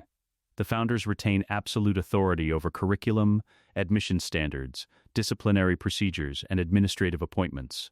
No external body may override founder decisions regarding school operations. Article 3. Emergency provisions. Should Hogwarts ever be corrupted, mismanaged, or turned from its founding principles, the return of even one founder shall trigger automatic reset of all external authorities. All appointments, contracts, and agreements made in the founder's absence shall be subject to review and potential nullification. Harry whistles, softly. This is explosive. It's legal proof, Hermione says. Her mind is already racing through implications. The Ministry has been operating on precedent and assumed authority. But this charter predates the Ministry by 714 years. In magical law, older contracts supersede newer ones. McGonagall, who has been standing at the vault entrance in shocked silence, finally finds her voice. Are you saying the Ministry has no legal authority over Hogwarts? Not unless we grant it, Harry confirms. According to this charter, Dumbledore's position as headmaster is conditional. The Board of Governors has no standing. Ministry oversight is dependent on founder approval. He looks at Hermione. We can dissolve the entire administrative structure if we want. We could, Hermione agrees. But should we? That's the question. Ragnarok, who has been observing with professional interest, speaks. May I offer goblin perspective? Please, Hermione says. Goblins respect ancient contracts above all else. This charter is binding. Unbreakable, any wizard or goblin who examines it will confirm its authenticity and authority. He pauses. However, implementing its provisions will create political difficulties. The Ministry will not yield power easily. Dumbledore will resist having his authority superseded. You will face opposition. Let them oppose, Harry says. His voice carries Godric's steel. We're not here to make friends with bureaucrats. We're here to reclaim our school. Spoken like Gryffindor, Ragnarok says with a thin smile. Very well. What else do you require from the vault? Hermione examines the shelves. We need the spellbooks, especially the ones on battle magic and logic wards. Those contain techniques that have been lost. She selects 2 volumes, The Art of Battle, Elemental Sorcery and Combat Magic, Godric's Personal Grimoire, Geometric Perfection, The Mathematics of Ward Construction, Rowena's Theoretical Masterwork. Harry picks up a staff, oak 6 feet long, carved with Gryffindor lions. The moment he touches it, the wood warms. Recognition. This was my teaching staff, he says. I used it to demonstrate wandless casting for students. He also takes a pair of runestones. Emergency teleportation anchors, carved with Norse teleportation runes. Plant one at a location, activate the other, and you'll be transported instantly. For emergencies, he explains. Hermione selects a silver circlet, not the diadem, that's still in Albania, corrupted, but a practice version. A prototype. This will help me focus logic wards until we can retrieve the real diadem, she says. They don't take gold. Not yet. Too conspicuous. But they note the vault's contents. Conservative estimate, 50,000 galleons. Maybe more, 1,000 years of compound interest. The Founders' Trust could finance a small war. Or rebuild a school's infrastructure. Or bribe every ministry official in Britain if necessary. Hermione carefully rolls up the charter, places it in a protective tube that Ragnarok provides.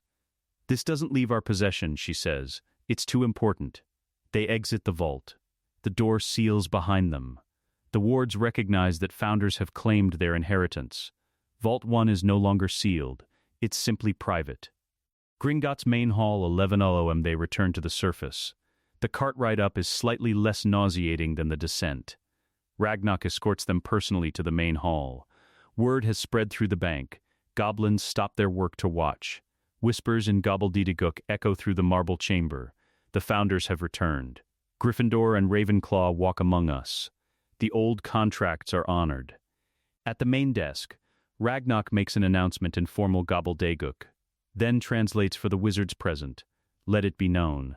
Gringotts Bank recognizes Harry James Potter as the reincarnation of Godric Gryffindor, founder of Hogwarts.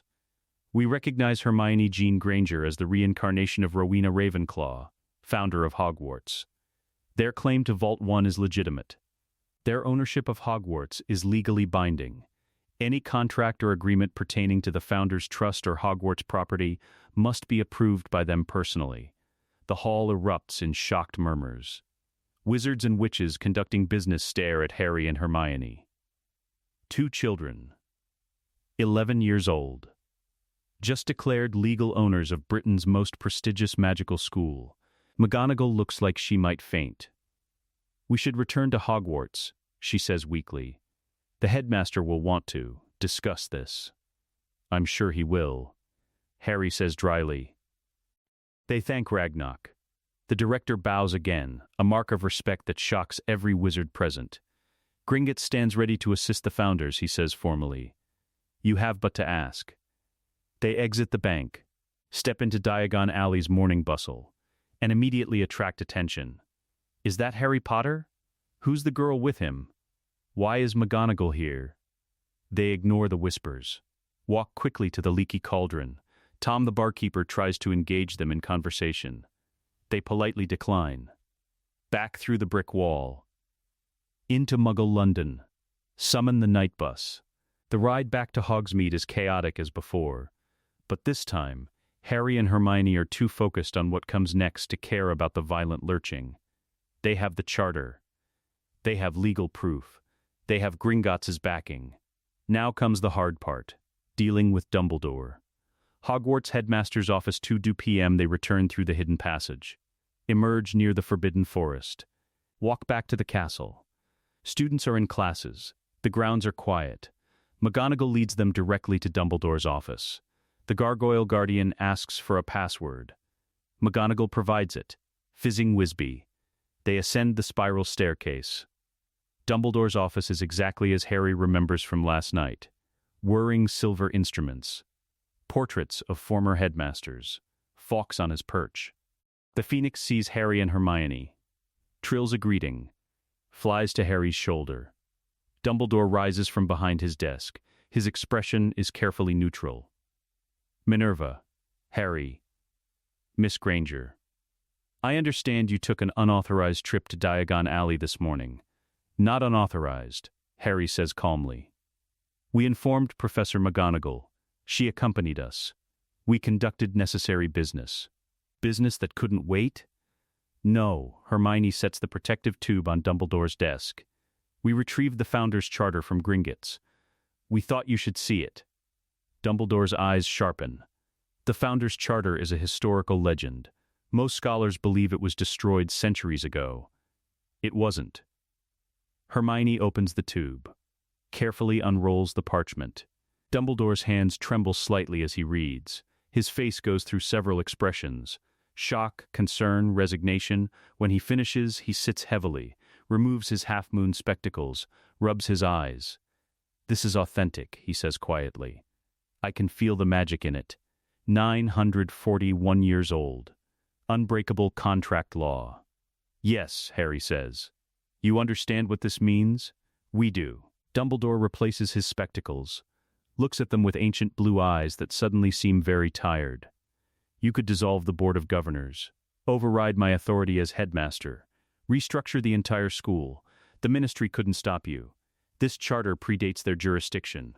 We could, Hermione agrees, but we won't. Not immediately. Dumbledore's eyebrows rise. No, we're not here to destroy what Hogwarts has become, Harry says. We're here to protect it, to improve it, but we need to understand the current system before we dismantle anything. Hermione adds, you've been headmaster for how long? 32 years.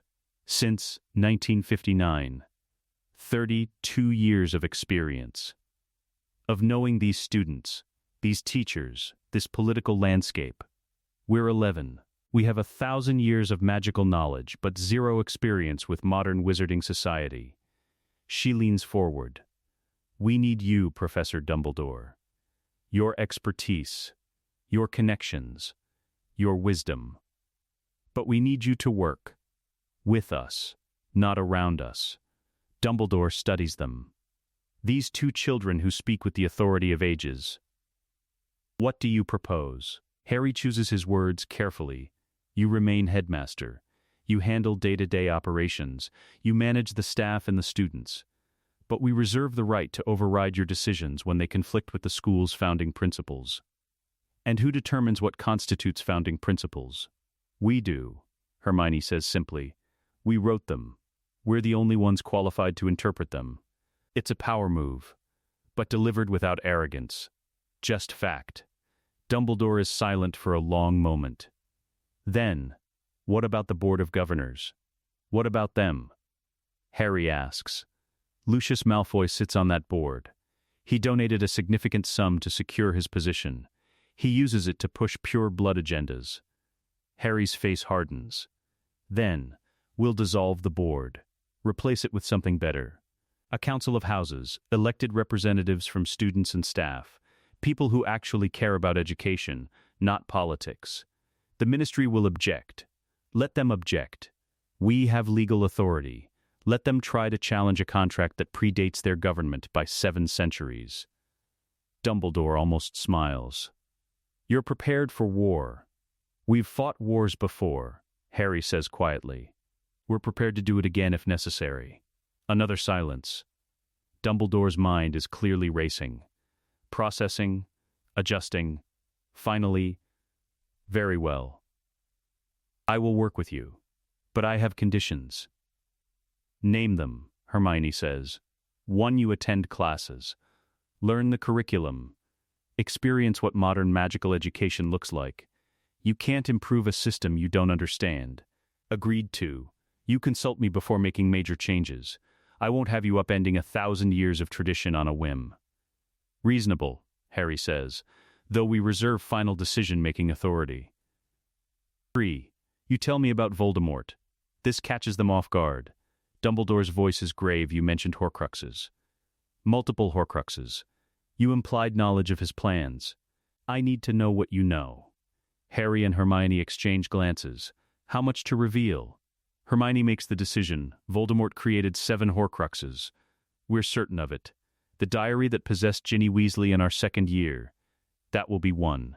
Your ring, we know you'll find and destroy it. The locket, the cup, the diadem, his snake Nagini, and... She pauses. Harry's scar was 1. But it's destroyed. Godric's soul burned it out when we awakened. Dumbledore's face goes white. Harry was a Horcrux?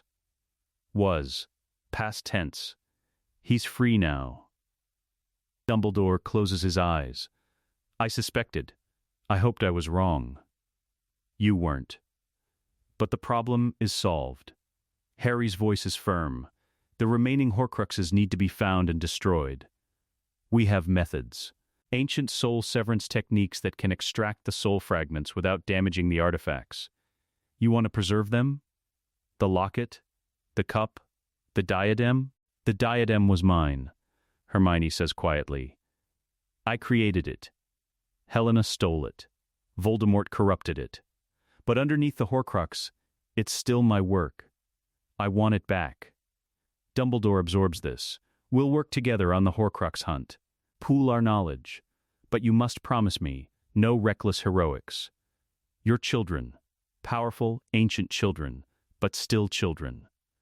We're not reckless, Harry says. Godric learned that lesson the hard way. Too many students died because they confused bravery with stupidity. We'll be smart. We'll be careful. Good, McGonagall, who has been standing silently through this entire exchange, finally speaks. What do I tell the other professors? They're asking questions. The students are spreading rumors. Tell them the truth, Hermione says. We're the founders. We're back. We're not here to disrupt classes or cause chaos. We're here to learn and to protect the school. And if they don't believe it, they will, Harry says. We'll demonstrate. In classes.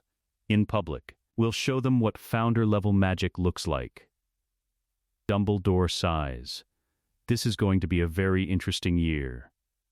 You have no idea, Hermione says with a slight smile. Transfiguration Class September 3rd, 1991 9 a.m. The first-year Gryffindors and Ravenclaws file into McGonagall's classroom. Nervous, excited, this is their first real magic class. Harry and Hermione sit together. Front row, notebooks open. McGonagall stands at the front. Stern, professional, but her eyes linger on Harry and Hermione with new understanding. Transfiguration is some of the most complex and dangerous magic you will learn at Hogwarts, she begins. Anyone messing around in my class will leave and not come back. You have been warned. She taps her desk with her wand. It transforms into a pig. Then, back to a desk. The students gasp. Applaud. Today, we will begin with simple object-to-object transformation. You will transform a match into a needle. She distributes matches to each student. The wand movement is thus, she demonstrates. A precise flick and swirl. The incantation. Vera Verto. Focus on your intention. See the match becoming the needle. Will it to change. Students begin practicing. Most fail completely. Their matches remain stubbornly wooden. Ron manages to make his match silver at one end. McGonagall awards Gryffindor 5 points. Hermione Granger turns her match into a needle on the third try. Perfect. Sharp. McGonagall awards another 5 points and looks genuinely pleased. Then she turns to Harry and Hermione. They haven't moved, haven't touched their wands, haven't even picked up their matches. Mr. Potter, Miss Granger, are you going to attempt the exercise? Harry looks at Hermione. A silent question. How much do we show? Hermione's slight nod, enough to make the point. Harry focuses on his match. No wand, no words, just intention. The match transforms. Not into a needle, into a perfect miniature sword. Silver blade. Ruby pommel. Exact replica of the sword of Gryffindor, scaled down to 3 inches. The class goes silent. Hermione focuses on her match. It becomes a silver raven. Wings spread, mid-flight. So detailed you can see individual feathers. Then the raven moves, flaps its wings, takes flight around the classroom. Students duck as it swoops overhead. Hermione gestures. The raven returns, lands on her desk, becomes a needle, then a quill, then a rose, then a match again, all without a wand, all without words. The class is frozen in shock. McGonagall's lips thin. Miss Granger. Mr. Potter, this is first-year transfiguration, not a demonstration of advanced wandless magic. You asked us to transform matches, Harry says mildly. We did. You were meant to follow the lesson plan. Hermione raises her hand. Professor, may I ask why we use the Latin incantation Vera Verto? The original transformation spells were Norse-based. The Latin standardization came later, 14th century, I believe. It simplified teaching but reduced efficiency. McGonagall blinks. That's correct, but the Latin standard is what modern magical education uses.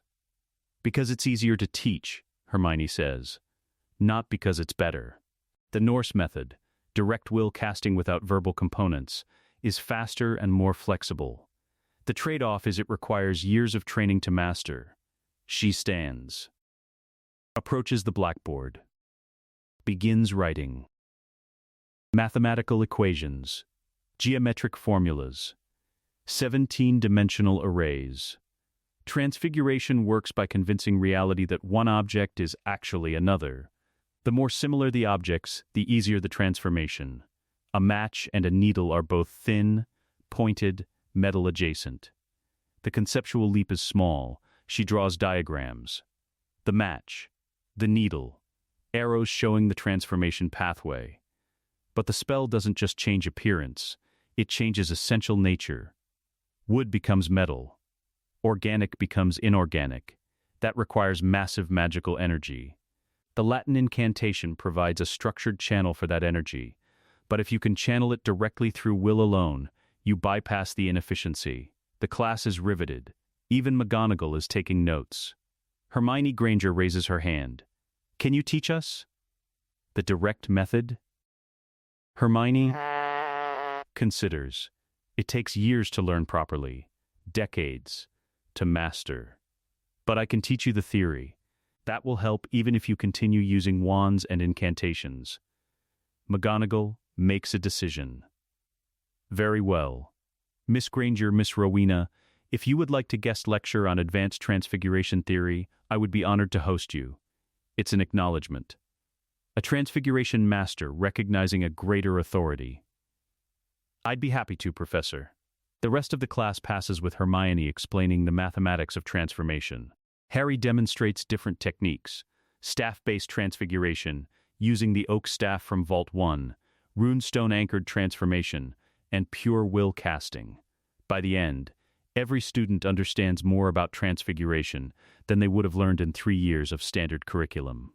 McGonagall awards Gryffindor 50 points for extraordinary demonstration of magical theory and practical application. As the students file out, chattering excitedly, McGonagall calls Harry and Hermione back. "That was remarkable," she says quietly. "Truly remarkable. You have a gift for teaching." "We've had practice," Harry says, 1,000 years ago, but the principles remain. "If you're serious about improving magical education, I'll support you." The curriculum has grown stale. Standardized. We teach students to pass exams, not to truly understand magic. That will change, Hermione promises. Gradually, but it will change. Charms class 10:30 am. Professor Flitwick is even more excited than McGonagall. The diminutive professor practically bounces when Harry and Hermione enter. Lady Ravenclaw. Lord Gryffindor. Welcome, welcome. I've been hoping you'd visit my class. The first years file in. Gryffindors and Ravenclaws again. Flitwick has already rearranged the lesson plan. Today we were supposed to begin with the levitation charm, but I thought, given our distinguished guests, we might explore the history of levitation magic instead. He looks at Hermione hopefully. Hermione smiles. "I'd be happy to discuss it, Professor." For the next hour they have a conversation. Not a lecture, a genuine academic discussion. Flitwick asks about 10th century charm work. Hermione explains the Norse levitation techniques. Harry demonstrates how Godric used levitation in combat, lifting boulders and hurling them at enemies. Flitwick shares modern innovations: micro-levitation for delicate tasks, sustained levitation charms for flying broomsticks. The broomstick charms are fascinating, Hermione admits. We didn't have those. We used staffs for flight, but they were unstable. Dangerous. The breakthrough came in the 12th century, Flitwick explains. A witch named Gwendolyn Abernathy discovered that binding the levitation charm to an object with natural upward growth tendency, like a tree branch, created stability. Brilliant, Hermione says genuinely. Sympathetic magic. The branch wants to reach toward the sky, so the spell amplifies its natural tendency. The students watch this exchange with fascination, two masters discussing their craft. At Flitwick's request, Hermione demonstrates the original Norse levitation spell. She speaks in Old Norse, words that sound like wind through trees. A feather rises, not with the gentle float of Wingardium Leviosa. With precision. Speed, control, the feather darts around the room like a living thing, responding to Hermione's slightest thought. Then Harry demonstrates combat levitation. He raises his hand. 6 desks lift simultaneously, arrange themselves into a defensive barrier, then stack into a pyramid, then return to their places. No wand, no words, just will. Flitwick applauds. Extraordinary. The modern levitation charm requires individual targeting. You're controlling 6 objects with a single spell thread. It's about understanding the underlying structure, Harry explains. All levitation is the same spell. Fundamentally, you're just telling gravity to reverse locally. Once you understand that, you can apply it to multiple objects by splitting your focus. Could you teach that? A Ravenclaw student asks eagerly. The theory. Yes, the practice. Harry pauses. It takes years. But understanding the theory will make you better at the standard charm. Flitwick ends the class early, awards both houses 50 points, for exceptional magical discourse. As they leave, he pulls Hermione aside. Lady Ravenclaw, I wonder if you might consent to a private consultation? I've been researching cascade charm weaving for 15 years. I've hit a theoretical wall. Your perspective might. I'd be delighted, Professor, Hermione says warmly. How about Thursday evening? Perfect. Oh, this is wonderful. A true master to discuss theory with. Potions 2 p.m. The dungeons. This is the class Harry has been dreading. Severus Snape. Potions master. Former Death Eater, probably. Man who hated James Potter and seems determined to hate Harry Potter by extension. The Gryffindors and Slytherins file into the dungeon classroom. Cold, dark, jars of preserved specimens lining the walls. Snape sweeps in like a vampire, black robes billowing, face expressionless. He moves to the front, stares at the class. Waits until everyone falls silent. You are here to learn the subtle science and exact art of potion making, he begins. His voice is soft, menacing. As there is little foolish wand-waving here, many of you will hardly believe this is magic. I don't expect you will really understand the beauty of the softly simmering cauldron with its shimmering fumes, the delicate power of liquids that creep through human veins, bewitching the mind. Ensnaring the senses, his eyes lock on Harry. I can teach you how to bottle fame, brew glory, even stop her death, if you aren't as big a bunch of dunderheads as I usually have to teach. The temperature in the room seems to drop 10 degrees. Snape stalks toward Harry's desk. Potter, our new celebrity. Tell me, what would I get if I added powdered root of asphodel to an infusion of wormwood? Hermione raises her hand. So does Hermione Granger. Snape ignores both. I don't know, sir, Harry says honestly. Godric was never a potions master. That was Helga's specialty. Tut-tut, fame clearly isn't everything. Let's try again. Potter, where would you look if I told you to find me a bezoar? I don't know, sir. What is the difference, Potter, between monkshood and wolfsbane? I don't know, sir. Snape's lips curl into something like a sneer. Pity, clearly, fame isn't everything. For your information, Potter, asphodel and wormwood make a sleeping potion so powerful it is known as the draught of living death. A bezoar is a stone taken from the stomach of a goat and will save you from most poisons. As for monkshood and wolfsbane, they are the same plant, which also goes by the name of aconite. He turns to address the class. Well, why aren't you all copying that down? Students scramble for quills and parchment. Snape sets them to brewing a simple cure for boils. Partners assigned. Harry works with Ron. They follow the instructions carefully. Their potion turns the correct shade of green. Acceptable, Hermione works with Hermione Granger. Their potion is perfect. Textbook precise. Snape awards Ravenclaw 5 points, though he looks pained doing it. But throughout the class, Snape watches Harry. Critical, looking for mistakes. When Neville's cauldron explodes, he added porcupine quills before removing the cauldron from heat. Snape blames Harry. Potter, why didn't you tell Longbottom not to add the quills? Thought he'd make you look better by comparison? That's another point from Gryffindor. It's unfair, Harry wasn't Neville's partner. But he doesn't argue. Godric understands tactical patience. After class, Snape calls Harry back. The room empties. Just Harry and Snape. Two wizards staring at each other. Potter, Snape says quietly. I knew your father. He was an arrogant, bullying toe-rag who thought the rules didn't apply to him. Harry meets his eyes. I'm not my father. No? You have his face, his hair, his attitude of entitlement. I have my mother's eyes, Harry says, and I have Godric Gryffindor's soul. Which means I understand something my father never learned. Power without wisdom is dangerous. And grudges held for 15 years are poison. Snape's mask slips. Just for a moment. Shock, I dare speak truth. You loved my mother. Lily, I know. Godric's memories don't include you, but Harry's do. I've seen how you look at me. Like you're seeing her ghost. Snape goes very still. You know nothing. I know grief, I know loss. Godric lost friends, lost students, lost Salazar to corruption and hate. I understand what it's like to watch someone you love slip away. Harry's voice softens. I'm not asking you to like me, but I'm asking you to judge me on my own merits, not my father's sins. Silence stretches between them. Finally, Snape says, "Get out of my classroom, Potter," but his voice lacks its earlier venom. Harry leaves. It's not reconciliation, but it's a start. September 15th, 1991, 2 weeks later, word has spread beyond Hogwarts. The Daily Prophet headline screams, "Boy who lived claims to be Godric Gryffindor reborn."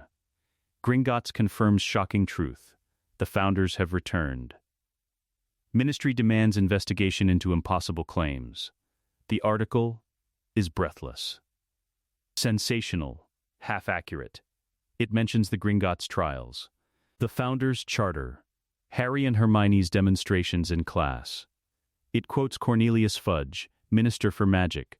While we respect Gringotts' ancient traditions, the claim that two 11-year-old children are reincarnated founders is extraordinary and requires extraordinary proof. The ministry will conduct its own investigation. It quotes Lucius Malfoy, member of the Board of Governors. This is clearly a scheme to undermine legitimate educational oversight. We will not allow two children, regardless of their alleged magical heritage, to overthrow centuries of established governance. Dumbledore is quoted briefly. Harry Potter and Hermione Granger have demonstrated remarkable magical ability. Whether they are truly the reincarnated founders is a matter for historians and legal scholars to determine. Hogwarts welcomes all students, regardless of their extraordinary circumstances. Carefully neutral. Politically savvy. Harry and Hermione read the article at breakfast. Students whisper and point. "They're going to fight us," Hermione says quietly. The ministry. The board. Every established power structure. Let them fight, Harry says. We have the charter. We have Gringotts' backing. We have the castle itself. Public opinion matters too. Then we shape public opinion. We demonstrate competence. We make it impossible to deny what we are. A barn owl swoops down. Drops a letter in front of Harry. Ministry seal. Official parchment. Harry opens it. Notice of inquiry. Harry James Potter and Hermione Jean Granger are hereby summoned to appear before the Wizengamot on September 30th, 1991, to answer questions regarding their claim to be the reincarnated founders of Hogwarts, School of Witchcraft and Wizardry. Failure to appear will result in ministry sanctions and potential revocation of educational privileges. By order of Cornelius Fudge, Minister for Magic, Harry passes the letter to Hermione. She reads it, smiles coldly. They want a public confrontation. They think they can intimidate us. They're mistaken. Dumbledore approaches from the high table. I see you've received the summons. I can request a postponement.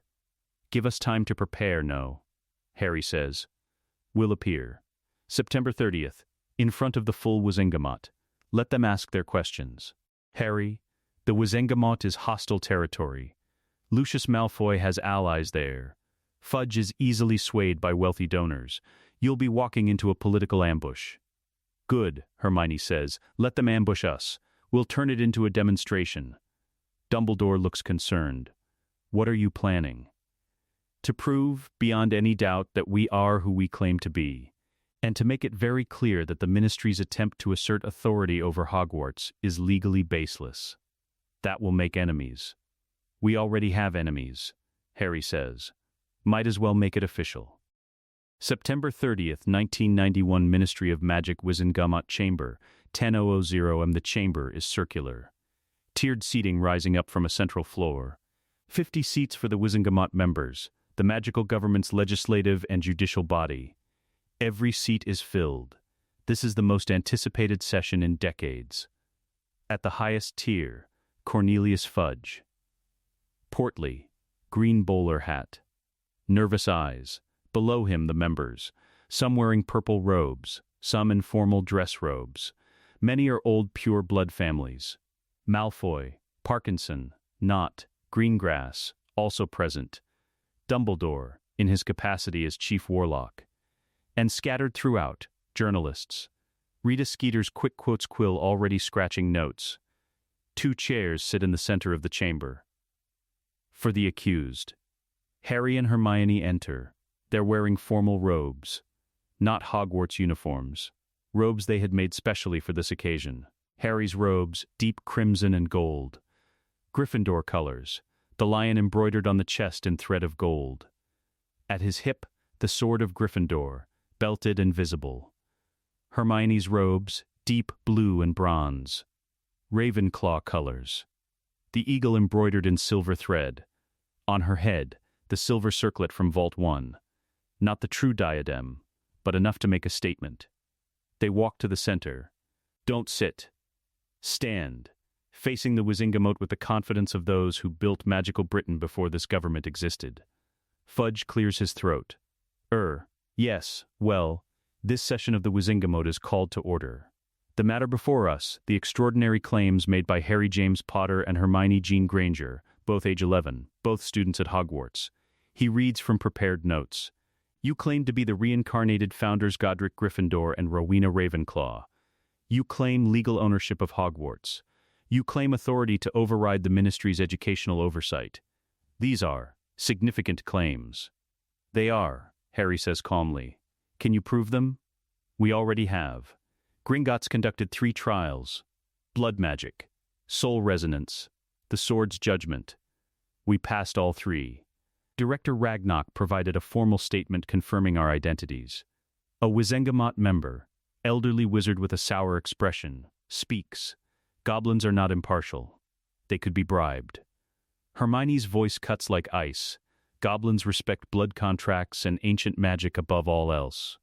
Suggesting they would falsify a soul resonance test is an insult that could damage wizard-goblin relations for decades. Is that really the position you want to take? The wizard subsides. Muttering, Lucius Malfoy stands. Blonde hair, silver-topped cane, expensive robes.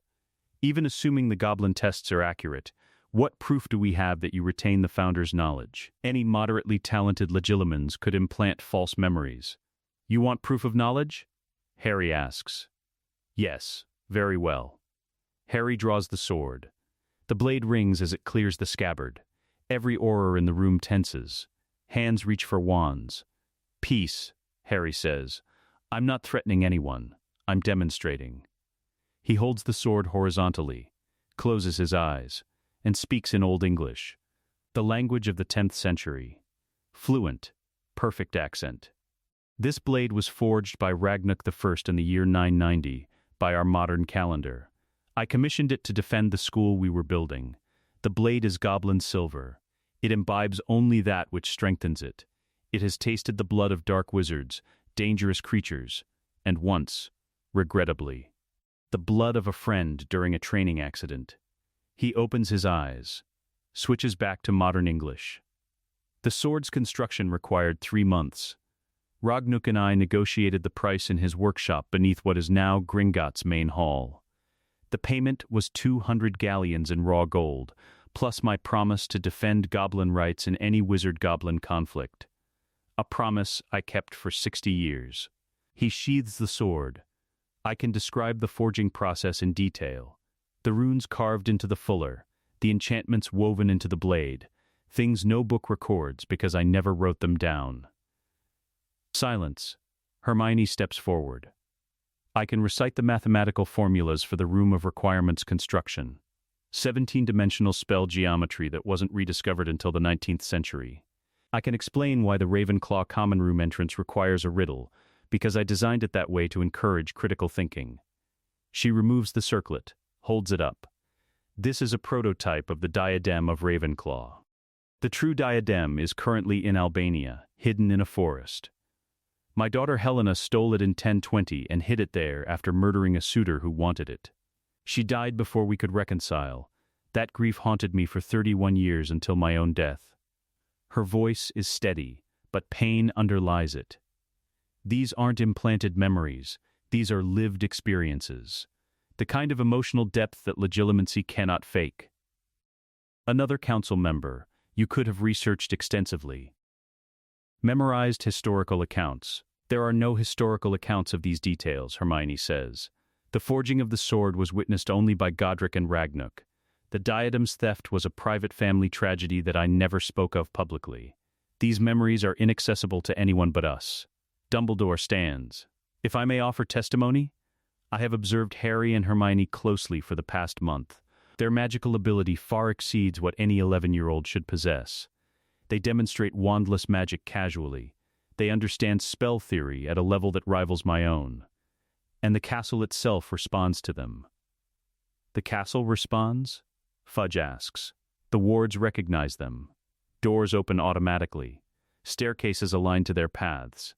Hogwarts is a semi-sentient structure, built with the Founder's own magic. It knows its creators. A witch in purple robes speaks. Even if we accept your identity, what authority do you claim? Your children. 11 years old. The Founders died nearly 1,000 years ago. Whatever legal rights they had have expired. Hermione pulls out the charter, unrolls it on the floor of the chamber. The Founders' Charter. Established September 1, 993 C. Authenticated by Gringotts. Recognized under magical contract law as binding and perpetual. She reads aloud Article 3. Emergency Provisions. Should Hogwarts ever be corrupted, mismanaged, or turned from its founding principles, the return of even one founder shall trigger automatic reset of all external authorities. All appointments, contracts, and agreements made in the founder's absence shall be subject to review and potential nullification. The chamber erupts, Wizengamot members shouting, some demanding to see the charter, some calling it a forgery. Fudge bangs his gavel. Order! Order! The noise subsides. You're claiming, Fudge says slowly, that the Ministry has no authority over Hogwarts? Not unless we grant it, Harry says. Hogwarts predates the Ministry by 714 years. The Charter establishes it as an independent institution. The Ministry's oversight exists only because no founder was present to challenge it. This is outrageous. Lucius Malfoy snarls. You cannot simply invalidate centuries of governance. We can, Hermione says calmly. And unless this body chooses to challenge a legally binding magical contract in front of the International Confederation of Wizards, we will. You're threatening the Ministry? We're stating legal facts. The Founders built Hogwarts. The Founders own Hogwarts. Your Board of Governors, your educational decrees, your oversight committees, all exist at our sufferance. The chamber is chaos again. But Harry raises his hand. Doesn't shout. Just wills the room to silence. And it works. The ancient magic of authority. The same presence that let Godric command a battlefield. Everyone stops talking, turns to look at him. We're not here to destroy the Ministry, Harry says. His voice carries to every corner of the chamber. We're not here to overthrow the government. We're here to protect our school. The Board of Governors has become corrupt. Lucius Malfoy buys his seat with gold and uses it to push pure-blood supremacy. That's not governance. That's bribery. Malfoy's face goes white. Then red. We don't object to oversight, Hermione adds. We object to oversight by people who don't care about education, who use the school as a political chess piece. She looks around the chamber. We propose a compromise. The Board of Governors is dissolved. In its place, a council of houses. Elected representatives, 2 students and 2 staff members from each house. They advise the headmaster. They report to us. The Ministry receives regular updates but has no direct control. You're asking us to surrender authority, Fudge says weakly. We're asking you to acknowledge reality, Harry says. We have the legal right to expel every Ministry official from Hogwarts grounds permanently. We're choosing not to exercise that right. We're offering partnership instead of confrontation. He lets that sink in. Work with us. Accept the Council of Houses. Let education be managed by educators, not politicians. Or refuse, and we'll invoke the full authority of the Charter. We'll make Hogwarts completely independent. No Ministry funding, no Ministry oversight, no Ministry influence whatsoever. The silence is deafening. Dumbledore hides a smile behind his beard. These children, these ancient wizards in young bodies, have just backed the Ministry into a corner. Accept the compromise, or lose all control. Fudge looks around the chamber, seeing his political allies, the pure blood families who donate to his campaigns, the progressive members who might actually support the Founder's plan. He's calculating, weighing options. Finally, the Visengamot will take this matter under advisement. We will vote on the proposed Council of Houses structure within 1 month. Until then, the current Board of Governors remains in place. Unacceptable, Hermione says. Lucius Malfoy attempted to introduce a cursed artifact into Hogwarts last year. He planted Tom Riddle's diary in Ginny Weasley's cauldron during the Diagon Alley shopping trip. That diary was a Horcrux, a fragment of Lord Voldemort's soul. It possessed Miss Weasley and forced her to open the Chamber of Secrets. Gasps, denials, shouting. Malfoy stands. This is slander. I have done no such, Veritaserum, Harry says simply. You're willing to take Veritaserum and deny it? Malfoy goes silent. The color drains from his face. We have testimony from the Weasley family, Hermione continues. We have the destroyed diary, remnants that still show trace dark magic. We have Dobby the house elf's testimony, given willingly under magical oath. She looks at Fudge. Lucius Malfoy is either removed from the board immediately, or we go public with evidence that a Death Eater who bought his way out of Azkaban is influencing educational policy. Fudge looks like he's been slapped. These are serious accusations, with serious evidence, Dumbledore adds. I have reviewed the testimony myself. It's credible. The Visengamot erupts again. This time it's not about the Founder's authority. It's about Malfoy, members demanding investigation, others defending him, political alliances fracturing in real time. Fudge bangs his gavel desperately. This session is adjourned. We will reconvene after proper investigation. Everyone out. Out. Outside the Ministry 11:30 Harry and Hermione walk through the Ministry atrium. Journalists swarm. Mr. Potter.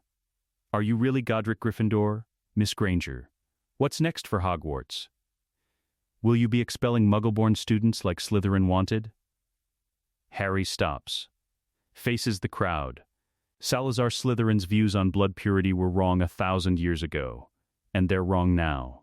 Hogwarts was founded to teach all magical children. That will never change while we live.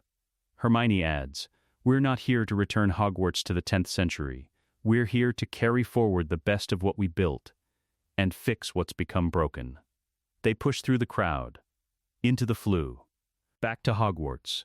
October-December 1991 montage. The next 3 months transform Hogwarts. Week 1.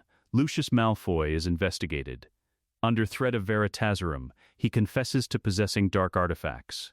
Resigns from the Board of Governors in disgrace. Fined heavily. Not imprisoned. His lawyers are too good, but publicly humiliated. The Board of Governors is formally dissolved. The Council of Houses is established. Elections held. The first council representatives: Gryffindor, Percy Weasley, Professor McGonagall, Ravenclaw, Penelope Clearwater, Professor Flitwick, Hufflepuff, Cedric Diggory, Professor Sprout, Slytherin, after much Daphne Greengrass, Professor Snape. The council meets weekly. Advises Dumbledore. Reports to Harry and Hermione. It's a functional compromise. Not perfect, but better than the corrupt board. Week 3. Harry and Hermione begin teaching. Not official classes, they're still students, but study sessions that students attend voluntarily. Harry teaches battle magic fundamentals, wandless shields, basic elemental casting, physical enhancement techniques. Neville Longbottom surprisingly excels. The boy who couldn't remember the simplest spells suddenly thrives when taught the old ways. Direct will casting suits his straightforward nature. Hermione teaches logic wards, mathematical spell theory, how to see magic's underlying structure. Hermione Granger becomes her star pupil. The girl devours knowledge. Asks questions that push even Rowena's understanding. Week 6. The restricted section is opened. Not to everyone, there are still dangerous texts, but to 7th years and interested 6th years, with supervision. The goal: knowledge shouldn't be locked away. It should be understood and respected. Madam Pince nearly has a heart attack, but she agrees to monitor access. Week 8. Inter-house tensions begin to ease. Harry and Hermione eat at different house tables each week. Gryffindor Monday. Ravenclaw Wednesday, Hufflepuff Friday, even Slytherin occasionally. The message: the houses aren't rivals. They're different approaches to the same goal: learning magic. Some students resist. Pure-blood Slytherins who cling to old prejudices. Gryffindors who see Slytherin as the enemy. But slowly, barriers erode. Study groups form across house lines. Gryffindor courage plus Ravenclaw intelligence plus Hufflepuff determination plus Slytherin cunning equals better results than any single house achieves alone. Week 12 December. The changes become visible. Measurable. Test scores across all 4 houses improve. Students understand magic more deeply, not just how to pass exams. The castle itself seems happier. Corridors are brighter. Portraits more talkative. The ghosts more active. Hogwarts recognizes what's happening. The founders are reclaiming their vision. Education over politics. Knowledge over tradition. Unity over division. Not everyone is happy. Some pure-blood families withdraw their children. We didn't send our children to be taught by Muggle-born sympathizers, one mother writes. Fine, let them go to Durmstrang or Beauxbaton. Hogwarts doesn't need bigots. Christmas feast December 25, 1991. Harry and Hermione stay at Hogwarts for Christmas. Most students go home, but some remain. The Great Hall is decorated. 12 Christmas trees. Enchanted snow falling from the ceiling. House tables pushed together into one long table, symbolism that doesn't escape anyone. Dumbledore sits at the head. Harry and Hermione on either side. To the founders, Dumbledore toasts, who remind us that Hogwarts' greatest strength has always been its students, not its politics. They drink, butterbeer and pumpkin juice, laughter and warmth. For one evening, the weight of Reformation lifts. They're just people sharing a meal, but tomorrow, the work continues. January-June 1992. While reforming Hogwarts, Harry and Hermione work on the other problem, Voldemort. January, Dumbledore shares his research. He's been hunting Horcruxes for years, has theories about what Tom Riddle might have used, the locket of Slytherin, the cup of Hufflepuff, the diadem of Ravenclaw. He coveted founder artifacts. He stole the diadem from Albania, Hermione says. I can feel it. Faintly, the connection between creator and creation. Can you pinpoint it? Not precisely, but I can narrow the search area. They plan an expedition. Summer break, Albania, retrieve the diadem. February, the Chamber of Secrets opens, just like in the original timeline. Messages written in blood, students petrified, panic spreads, but this time, Harry and Hermione are prepared. Basilisk, Harry says immediately. Salazar's monster, still alive after 1,000 years. We need to get to the chamber before it kills anyone. They find the entrance. Moaning Myrtle's bathroom, the sink with the serpent carving. Harry speaks Parseltongue. The sink opens. They descend. The chamber is exactly as Godric remembers. Massive, serpent motifs everywhere. Salazar's legacy. The basilisk emerges. 50 feet of serpent. Eyes closed. Harry speaks. Stop, I command you. The basilisk freezes. Opens its eyes, but Harry has already looked away. Hermione is wearing a blindfold, relying on magical senses. Who speaks the tongue of serpents? The basilisk hisses. I am the heir of Slytherin through the Peverell line. But more importantly, I am Godric Gryffindor. I knew your creator. The serpent's tongue flickers, tasting the air. Godric? The lion warrior? But you died, I returned. And I need your help. A dark wizard has corrupted Salazar's legacy. Used dark magic that even Salazar would have forbidden. The basilisk coils. Considering, the master commanded me to cleanse the school of mudbloods. The master was wrong. And he's been dead for 977 years. What you're doing now isn't his will. It's a Horcrux's corruption. Hermione steps forward. Speaking in Old English, a language the basilisk understands. We don't want to kill you. You're a magnificent creature. But you must stop attacking students. What would you have me do? Harry considers. Guard the chamber. Truly guard it. Against dark wizards who might try to use it. Against thieves. Against corruption. Be what Salazar intended, a protector, not a murderer. The basilisk sways. And you will feed me? Provide for me? Once a month. Live animals. Ethical hunting. I accept. They've just recruited a basilisk. Back in the main school, they explain. The chamber is safe. The basilisk is controlled. No more attacks. Dumbledore is speechless. You? Domesticated a basilisk? We negotiated. Hermione corrects. There's a difference. June 1992. End of first year. Exams are trivial. Harry and Hermione score perfect marks without studying. But the real work happens during summer break. They travel to Albania. Hermione's diadem sense guiding them. The forest is dark. Ancient, dangerous, but Hermione is Rowena Ravenclaw. This is her daughter's hiding place. She knows it like she knows her own heart. They find the hollow tree. The diadem inside. Tarnished, corrupted black magic clinging to it. Hermione picks it up. The Horcrux screams, tries to possess her. But she's its creator. Her soul signature is woven into every molecule. The Horcrux can't control what it's fundamentally part of.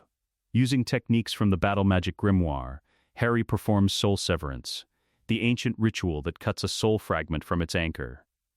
The diadem glows. The darkness burns away. The Horcrux is extracted. Destroyed. The diadem remains.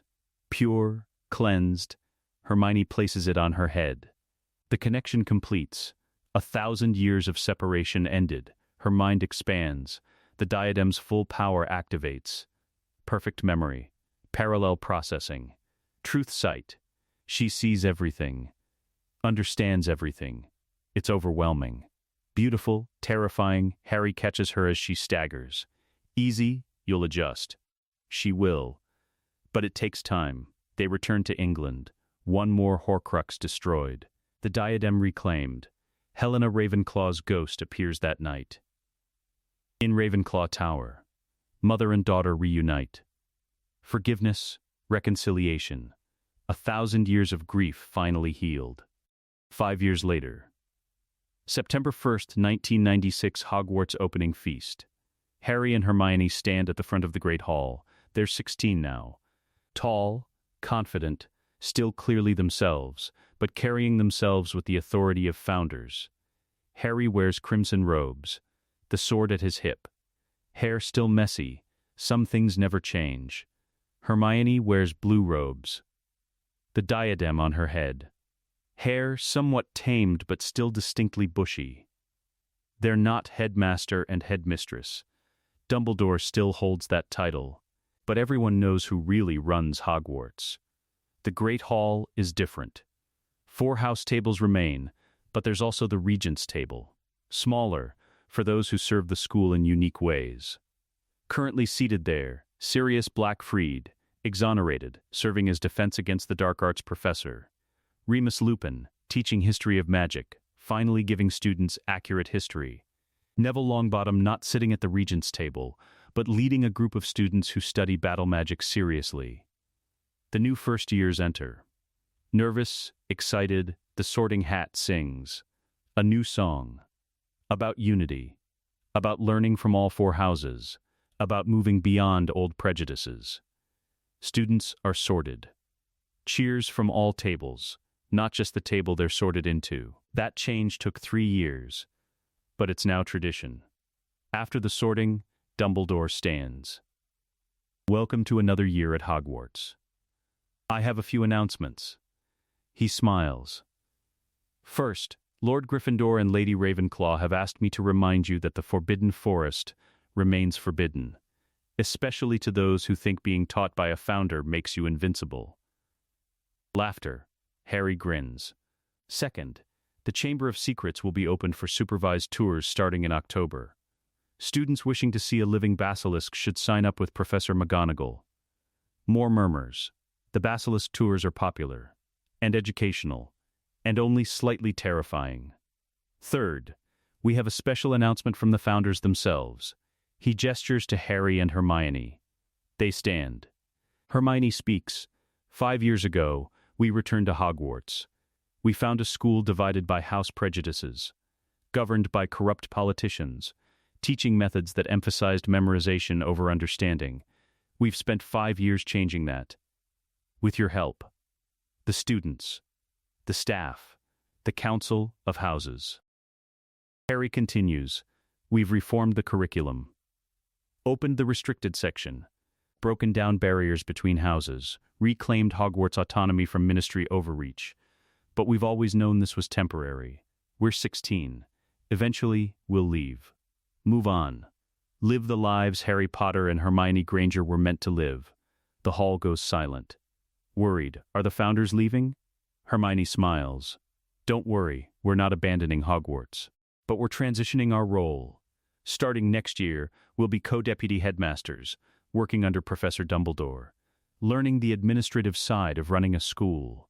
And when we graduate, when we turn 18 and finish our formal education, we'll establish Hogwarts as a sovereign, magical institution, not subject to ministry control, not beholden to any government. A place where magical children from any country, any background, any blood status can learn. Where knowledge is shared freely, where the 4 houses work together. Harry's voice rings with Godric's passion. We built this school 1,000 years ago to be a beacon, a sanctuary, a place where magic and learning thrive. We've reclaimed that vision. And we're ensuring it lasts another 1,000 years. The hall erupts in applause. Cheers, students banging tables. The founders have kept their promise. Protected Hogwarts. Reformed it. Made it better. Harry and Hermione sit. The feast appears. Under the table they clasp hands, a gesture from their first life, carried into their second. They've done it. Not perfectly. Not without mistakes.